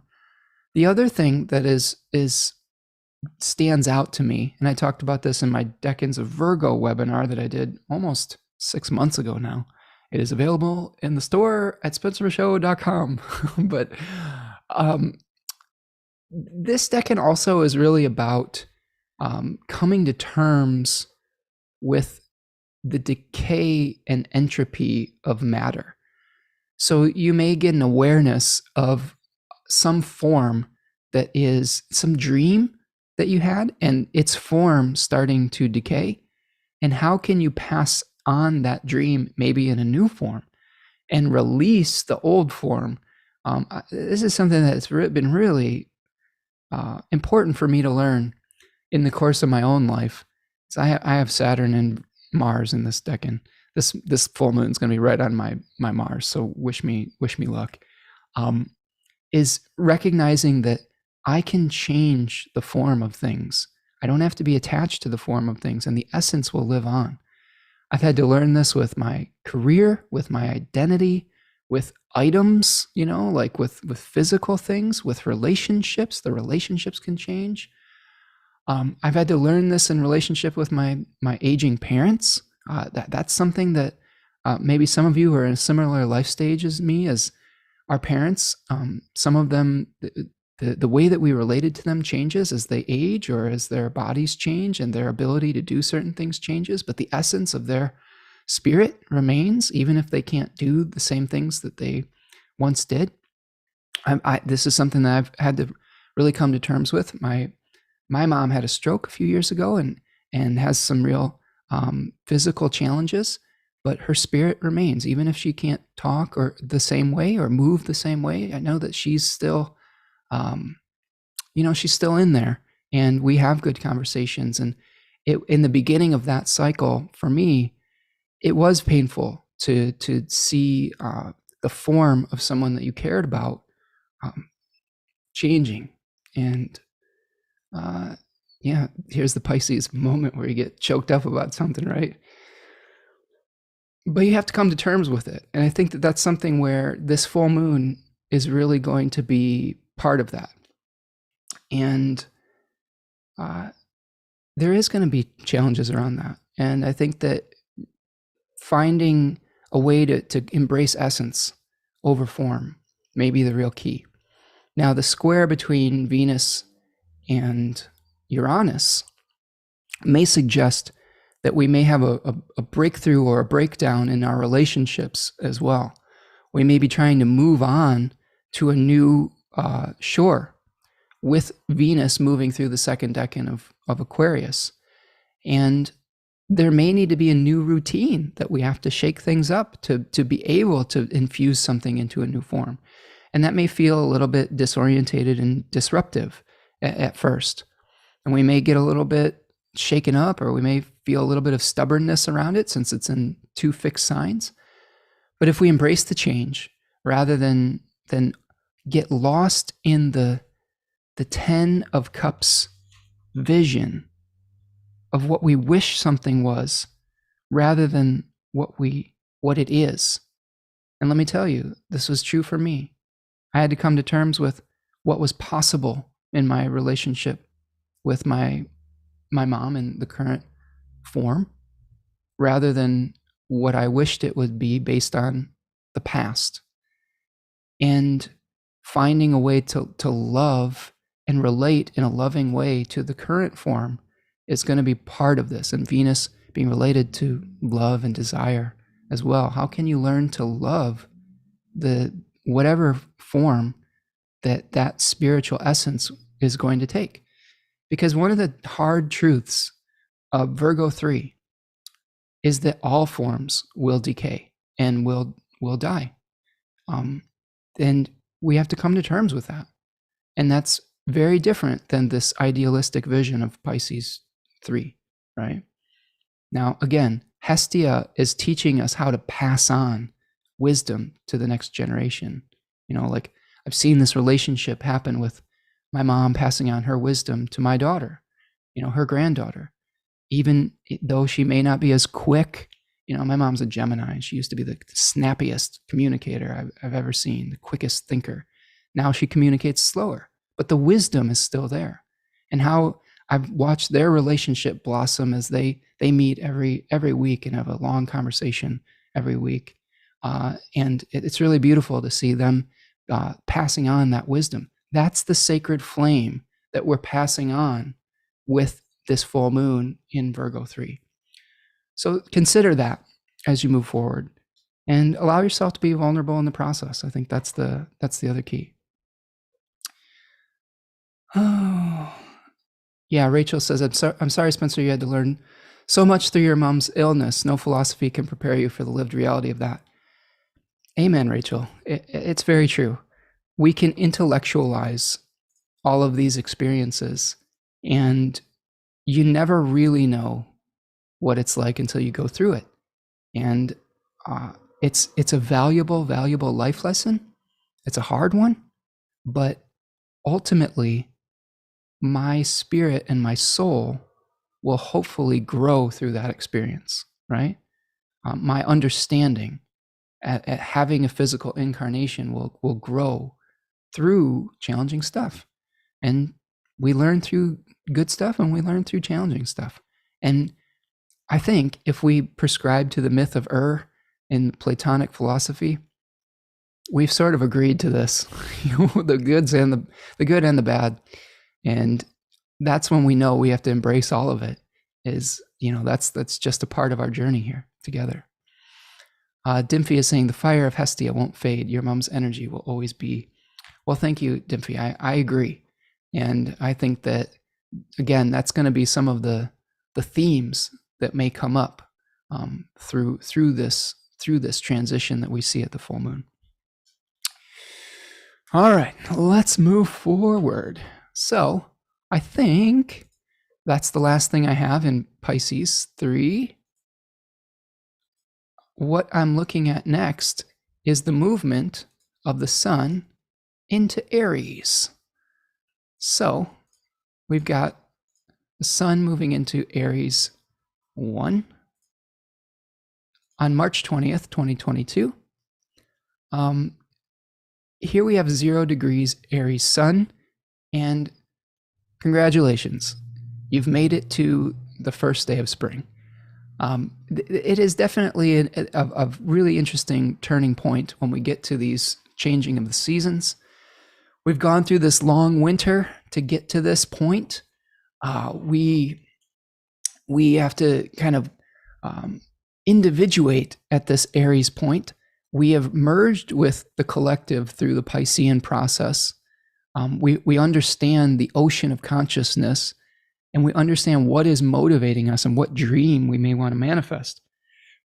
But now when we get to Aries 1, we are trying to establish our own territory and sovereignty. Now, again, this is another Mars-ruled Deccan. And I'll just stop my share for a second just to show you this card and talk about Aries 1 for a minute. Here's the Two of Wands. So this is a card that we're dealing with the fire element right now. We are dealing with a card that's called Dominion. And that's an interesting name. And in the research I've done for that, Dominion refers to a figure who is trying to create their own annexed territory, sort of a colony of sorts. Now we can see that when the Rider-Waite Tarot deck was created, I believe Pamela Coleman Smith was British. If I'm mistaken on that, please correct me, but I believe she was from England. During that time period, at the turn of the 20th century, we did have the British Empire colonizing a lot of places, and colonialism was part of the shared language of that time. Now we are realizing at the turn of the 21st century the challenges and the dangers and the downsides of colonization. So I wanted to preface what I'm going to talk about with this card with realizing that this card is a product of its time, and how can we kind of shift our understanding of it. But it's called Dominion. So if we understand that from a colonization type of process, we are trying to establish our own sovereignty, our own individual point of consciousness, like the sun would do. The sun is moved into its exaltation in Aries, where it's a very powerful place for the sun. The sun wants to individuate. The sun wants to become a singular point of consciousness. And in Aries, that energy is very focused. So we may be rejecting that which is not us. We may be rejecting the collective and saying, this is me, and creating conflict. Like Austin Coppock calls this deck in the axe. So we're using Mars's weaponry to cut away from the collective, to become an individual, eventually to infuse our individual consciousness into a body in Taurus and unify with the body. Now, remember, I've talked about this with Scorpio too. The Mars energy in Scorpio is to separate from a body to return to consciousness and the collective. So here we're using the severing energy of Mars to infuse consciousness into a body. Does that make sense? The difference between the two? And Dimfey is saying that she was, Pamela Coleman Smith was British, and her nickname, British and Black, and her nickname was Pixie. That's cool. Well, Pixie has a really interesting deck that she made here, and I'm very excited that I really love her art and learning more about it. I have this book here that I haven't dived into completely. I've looked at bits and pieces, which is called The Secrets of the Rider-Waite Smith deck, or the Secrets of the Waite Smith. And it talks a lot about Pamela Coleman Smith, and hopefully I'll be able to dive into that. As you can see, I'm surrounded by stacks and stacks of books. So I tend to be a Venus and Gemini type of reader, where I will take bits and pieces from multiple sources and then eventually just try to distill them down into usable essence with the square to my Jupiter, my Saturn, and my Mars in Virgo. So it's very rare that I'll read a book cover to cover, unless it's like a work of fiction or something like that. But there definitely are some that I would like to read cover to cover here. So back to Aries, separating, creating our own territory, individuating after our spiritual union in Pisces, the seed forcing its way above ground. That takes force, that takes energy, creating identity, rejecting that which you are not, severing the umbilical cord is an image that Austin uses in his book, 36 Faces. It's very yang energy. We have this yin energy of Pisces. Now we have this yang energy of Aries, raw power of force, a lack of subtlety potentially with this Aries sun. So we're ready to go. We're ready to fight for our right to be, right? So let's take a look at the chart and see what we may be experiencing during this Aries 1 period. So the first thing that we have on the 21st of March is Mercury making a conjunction with Saturn. No, Jupiter, sorry. We already had the Mercury-Saturn conjunction at the very beginning of the month. So now on March 21st at the spring equinox, we have Mercury making a conjunction with Jupiter. Now, who is more powerful in this conversation? Definitely Jupiter. Jupiter is in its home. It's in its own Deccan. Mercury is in its exile and in its fall. So this may be a time where our thinking gets extra watery, extra metaphorical, figurative language and intuitive thinking. We may be super optimistic, where we fall prey to the overconfidence or the exaggeration that emotional coloring can do when Mercury is in Pisces. So be careful of that. The other thing that might be beneficial is you may be able to communicate your dream. You may be able to put words to it, right?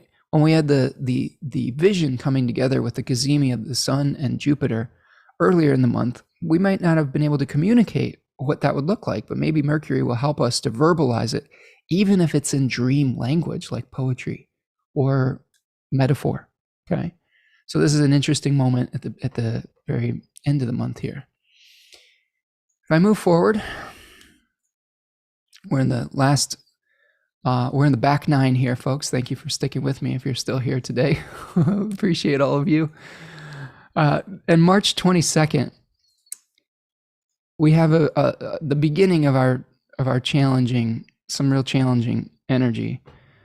I mean, actually, this was starting at the full moon, but this one looks a little bit gnarly to me. This is one of the more difficult aspects of the month, and I could see this playing out. This Mars squaring Uranus from 12 degrees of Aquarius with Mars to 12 degrees of Taurus with Uranus.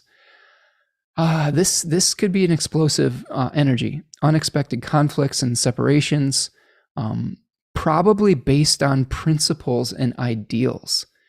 Now, because Mercury has just made its contact with Jupiter, the danger of misunderstandings is really, I think, great. And that's why my preaching for this month is don't make assumptions. This is one of the 4 agreements, right? Get clarification, ask questions. Don't think that you have to know everything. It's okay to not know something, right? This is one of the dangers of Jupiter placements in Pisces and Sagittarius, is you think the faith can, having faith in something that isn't real sometimes, getting attached to a philosophical position without questioning it. Some skepticism is healthy. Too much is unhealthy. But a little bit can really get you out of some sticky situations. So I would say that the problem we were having with this Mars squared Uranus, in addition to Mercury making a conjunction with Jupiter, is that we may not be asking the questions, and that may lead to some misunderstandings that lead to a separation. So your anger might boil over at a certain situation and disturb your routines at this point. And it may be through frustration about wanting to transition to a new stage of your life.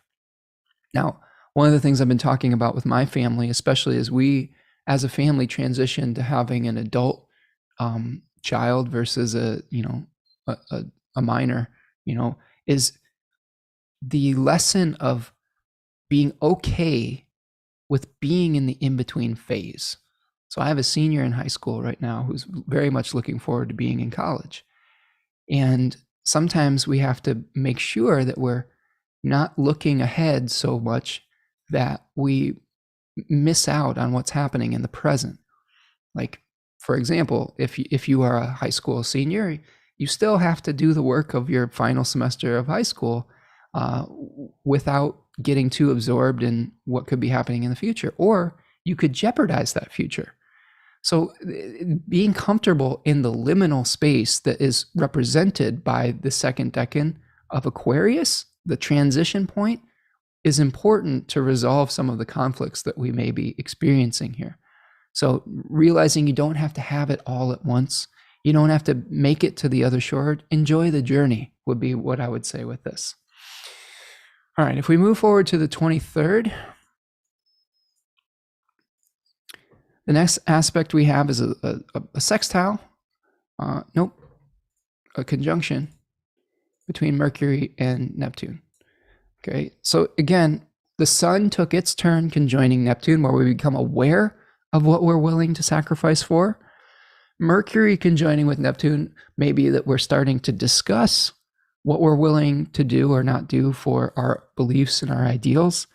This is happening on a fixed star called Markab, which is the saddle of Pegasus, which is actually a stabilizing place within the third decan of Pisces. So I think this is a great time to ask those questions, to get that clarity, to make sure that you're not making assumptions, because your mind could be colored by illusion around this period of time, by irrational thinking. It's important to maintain hope.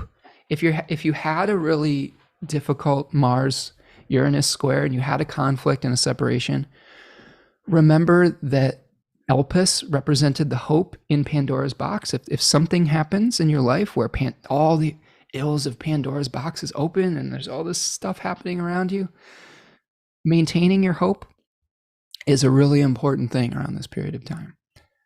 It may not be easy. It may take a lot of mental and emotional discipline, but that's part of the process. It's okay to have a good cry without losing yourself in escapism as well. Because here's what I've learned about escapism, and I've been guilty of it, whether it's through either substances or through art or through video games or food, you name it.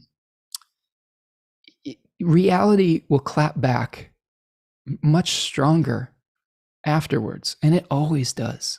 It always does.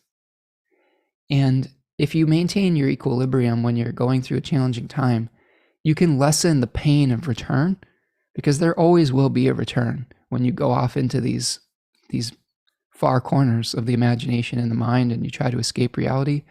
All you're doing is setting up a more painful return to it. And I learned that the hard way.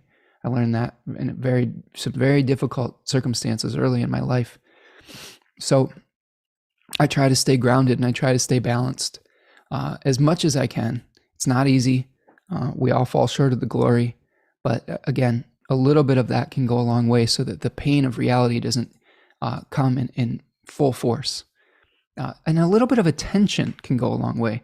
One little example I always like to use is just, I used to be really bad at managing my money.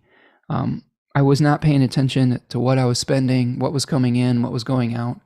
And I would routinely overdraft my bank account. And because I wasn't paying attention, the force of the reality was very strong when I had to pay off these overdraft fees and all this stuff. So I started paying attention to my budget. And by paying attention, that makes it so that a little bit of attention, which is a little uncomfortable, but it's just not that bad when you get used to it, will save me from having to pay a lot of attention that's painful. So again, Balance is the key. All right. Moving along. March the 25th is when we get to our last quarter moon. So I'm going to back up here. Here's our last quarter moon on March the 25th. It happens at 4 degrees of Capricorn and 4 degrees of Aries, respectively, from the sun and the moon. Now, last quarter moons are existential crises. Like when the moon's waxing, we're bringing something into form. So at the first quarter moon, we talked about maybe having too many different directions, too many ideas about bringing our idea into form. Now, at this point, we're having the existential crisis of where are we going to plant our seed? Where are we going to create our own, colony? I guess I hate using that word now. There's got to be a better word for it. Where are we going to create our own garden? All right, I like that better. Where are we going to plant our gardens and become our own individuals and our own sovereign selves? Because the first decan of Capricorn is really about weighing the pros and cons of a physical location. So that's probably going to be some of the things you're experiencing, whether physically where you want to, plant your seed or your garden, or metaphorically, what goals do you want to initiate, and what are the advantages and disadvantages materially of those goals themselves. So take your time, realize you don't have to have it all figured out, that this is a waning moon cycle. This will help you release old beliefs and old attachments to old places so you can move forward at the upcoming Aries new moon at the beginning of April. Okay, where are you going to establish your sovereignty? Now, the same day, March the 25th, we have another synodic event. And here we're seeing Jupiter making its heliacal morning rise as it separates from the sun. So you can see Jupiter here at 19 degrees of Pisces, and the sun at 4 degrees of Aries is a 15-degree arc of distance. So now Jupiter will be visible again in the sky. So a lot of the things that we've been talking about with Jupiter and our wishes and our dreams and our hopes, we may actually start seeing some of them manifest because Jupiter is visible now. It's not just going to be a wish or a dream. We may be surprised and be like, whoa, that happened quick. And I didn't even have to do a ton to it. I just had to make the intention and look at what spirit brought me. So there may be an aha moment around this period of time with that, especially related to the Pisces and Sagittarius area of your chart. In this Sagittarius, arbitrary Sagittarius, this arbitrary Sagittarius rising chart has a first house and a fourth house connected by Jupiter. So all you Sag risings out there may have a sense of identity that is related to maybe something to do with your home or your family of origin, or maybe a new house or something like that. And you're like, oh, I can be my new self in this new place. And you may start to see the results with that. So that's just one example of what we could be seeing, the dream manifesting. And your abundance maybe start to become visible too. Maybe you made some wise investments around the Jupiter Cazimi that are now paying off or bearing fruit. So that's something to consider on the 25th here. All right.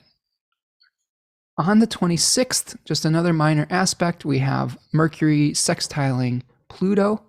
So maybe some healing conversations, some deep insight, and realizations about the power structures in our life and what we are or are not willing to sacrifice for to manage our lives as well.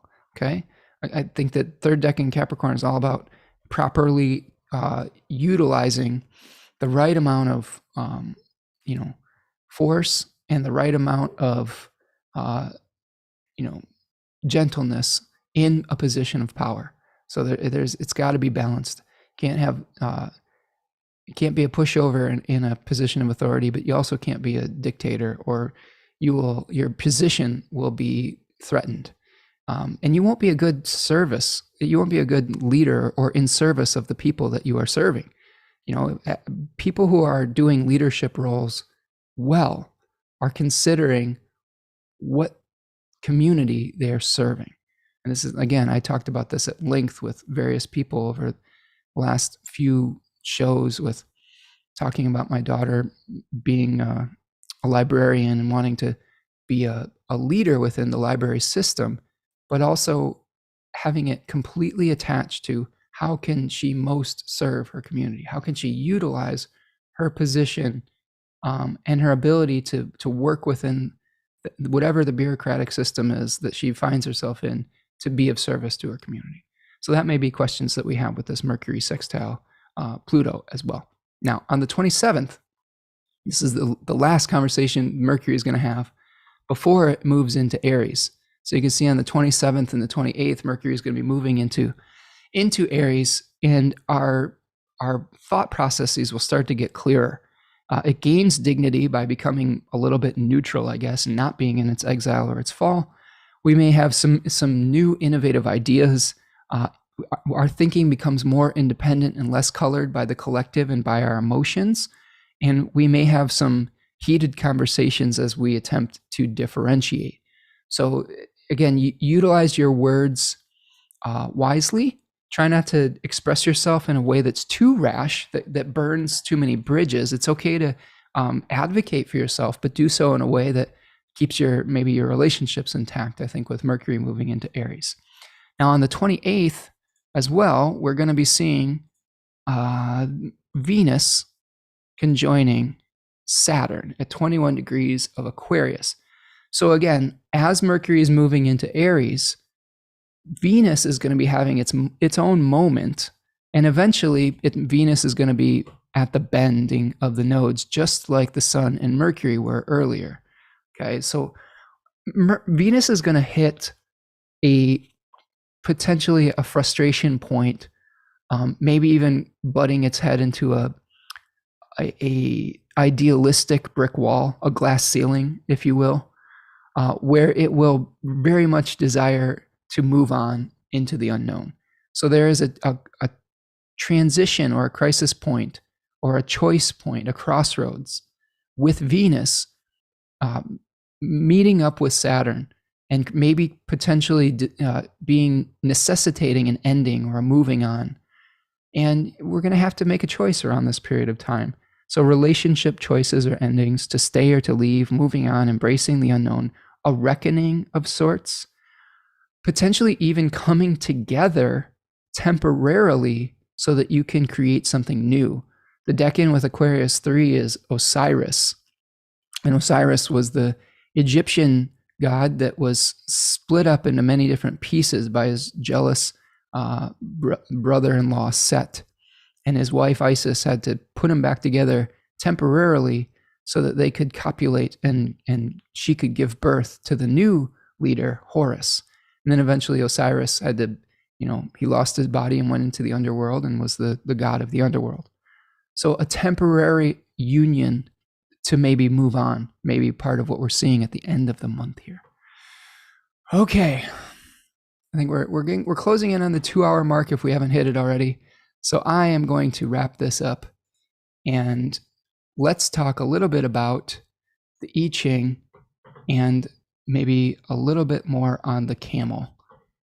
And then we'll be through the month of March. Thank you all for hanging out with me today.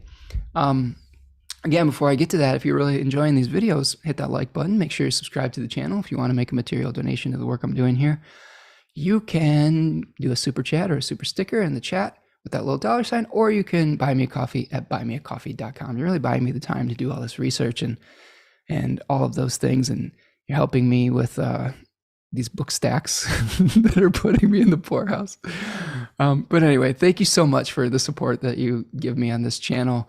And I really appreciate all of you. And even if you're not giving me material support, I appreciate the support of your presence. That means so much to me. Attention is a commodity in these times. So thank you so much for being here today.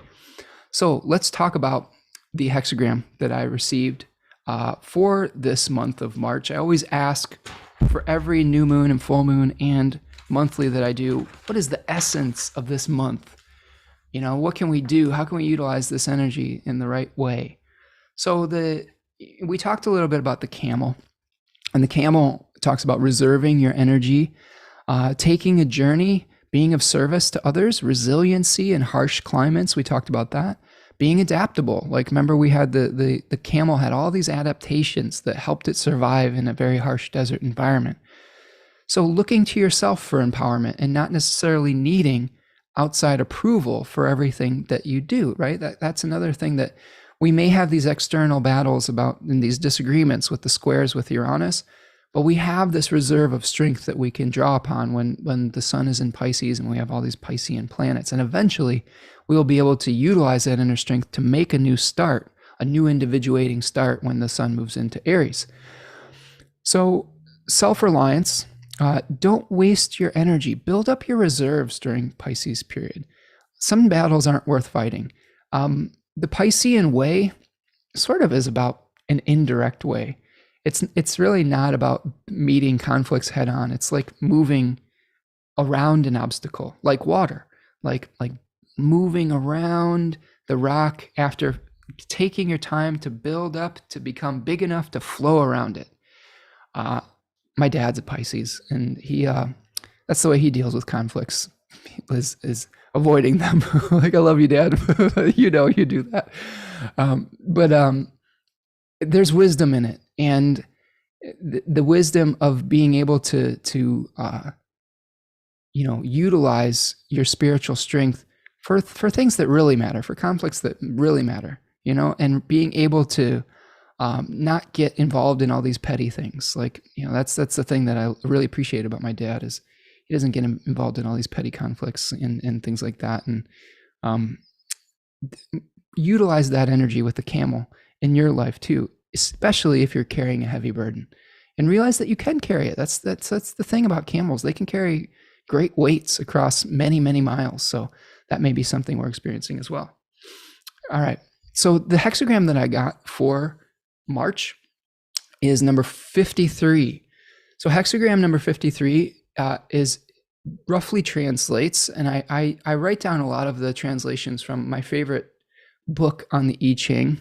I look at many different translations, but my favorite is The Laws of Change by Jack M. Balkin. And you can find that at a bookstore near you. So he talks about this hexagram translating to developing gradually, gradual advance, slow and steady development, progress step by step, faithfulness, persistence, endurance in relationships. Hexagram 53 tells a story of a wild goose kind of nearing the edge of a cliff. And wild geese, they mate for life. There was also an association with this hexagram of choosing to marry will bring good fortune, choosing to commit to something. And it's moving to the hexagram number 44, which is interesting. 44 translates to temptation, encounter, a brief encounter with something, a coupling of opposites, two ships passing in the night, hidden dangers, the beginning of corruption, and the necessity to nip problems in the bud. So we need to allow things to develop gradually during this period of time, while keeping an eye out for the corruption that may happen, especially with maybe some of the Pluto placements that are happening over the course of the month.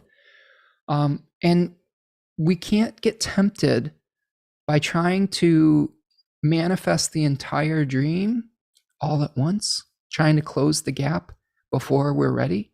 We have to do the work. We have to do the work to bring the dream into manifestation. And sometimes the dream isn't going to look exactly like we originally intended. So again, lessons for this talk today. Essence is more important than form. Form can hold a similar essence, but it's changing, it's impermanent. We have to do the work to be able to move from point A to point B. There's two changing lines with this hexagram. Line number 2 says, the wild goose gradually approaches the cliff, eating and drinking in joy and contentment, good fortune. So that's a pretty positive line that we have here. So I wrote down that after initial difficulties, you've reached a more secure position. This is a time of peace and harmony. Share your good fortune with others. So make sure, if you do have something good that happens to you with this Jupiter-Sun conjunction and all that energy, that you're generous with what you've received, because that's a great way to make those resources multiply, by sharing your good fortune with others. And then line number 4 says, the wild goose gradually approaches the tree. Perhaps it will find a flat branch. No blame. So a flat branch is a temporary resting place within for the goose. It's a safe harbor. So we may have some temporary setbacks in our dream, but that require us to be flexible and adaptable, like the camel, right? And we need to gather strength and build our reserves while we're in this oasis of Pisces so that we can prepare for the next advancement. We may not find ourselves in a permanent position during the Piscean time, but we're gathering the spiritual strength so that we can use that energy and that yang energy that we built up through our yin acceptance to push through the soil and start to blossom and watch our dream blossom in material form as we move into Aries and then Taurus season. All right, so that's what I've got for you all today. Thank you so much for being here with me today. I'm checking the chat box here. Rachel is saying, wow, thank you for all your time and also being very generous with sharing your personal experience and wisdom. Thank you, Rachel, for being here and sharing your time with me. That means so much to me. Dimfy says, thank you so much as well. Really enjoyed it. Grateful for you sharing personal things. I have a decennium of caring for and looking after and nursing and letting go as well. Yeah, everybody is going through things. You never really know what someone's going through, especially with social media and the image that people present.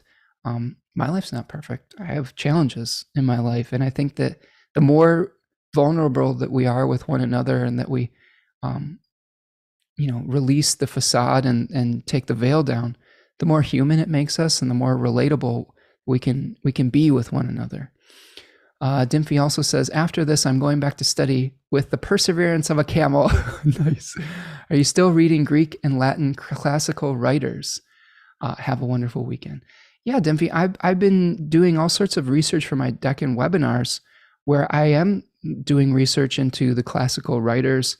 I have a number of sources over here. The newest book I have is Macrobius, Commentary on the Dream of Scipio, which is a great book. It talks a lot about Plato and his vision of the universe and the planetary spheres. I always draw upon authors like Hesiod and Pseudo-Apollodorus when I do my Deccan webinars as well. I really like the website theoi.com, theoi.com, which is a compendium of source texts where really the reason I use that one specifically is a lot of they've done the hard work of digitalizing it. So I can just pull a quote from there and just copy and paste it into a teaching material. I still do type out stuff that they don't have, but it's really a great resource for if you're looking for source texts. Okay, Rachel says, my dog just joined. We both love meditating on the guidance of the I-Ching. Well, welcome, Rachel's dog. We're not only an international crowd, but we're an interspecies crowd here today. So welcome, my fluffy friend. If you do follow me on Instagram, you'll know that I do make announcements for my stuff, but I also love sharing animal videos and funny animals and stuff like that. I really am an animal lover, and you'll see videos of my two cats. I have two Maine Coon mix cats, two big fluffy boys that do silly things, so I'll post about them every once in a while in my stories as well. Gerardo is saying, thank you very much for sharing your essence and fortune of wisdom. Thank you, Tanya, for being here today and sharing as well. Thank you, Lynn, for your kind comments. Age of Joy, thank you for being here. Rachel and Dimfy, thank you so much. Again, remember, Decans of Pisces coming up the 12th of March. Coupon code Pisces20 to save 20% until the 1st of March. There's also a bundle available that you can sign up for Capricorn, Aquarius, and Pisces, and I'll send you the replay files for the previous two. The standalone files are in the store, spencermichaud.com. And again, thank you so much for being here with me today. Please, please, please do me a huge favor if you're still with me. Please like this video so that we can get this message and these videos out to more people. Please subscribe to the channel if you're not, and sign up on the Spencer Michaud newsletter if you're not on there. That's a great way for us to stay in touch and to make us algorithm proof on some level. All right, my friends, that's what I've got for you today. Remember to be kind to one another, and most of all, be kind to yourself through all the transitions of form within your own life. And I'll see you the next time. Take care. Peace.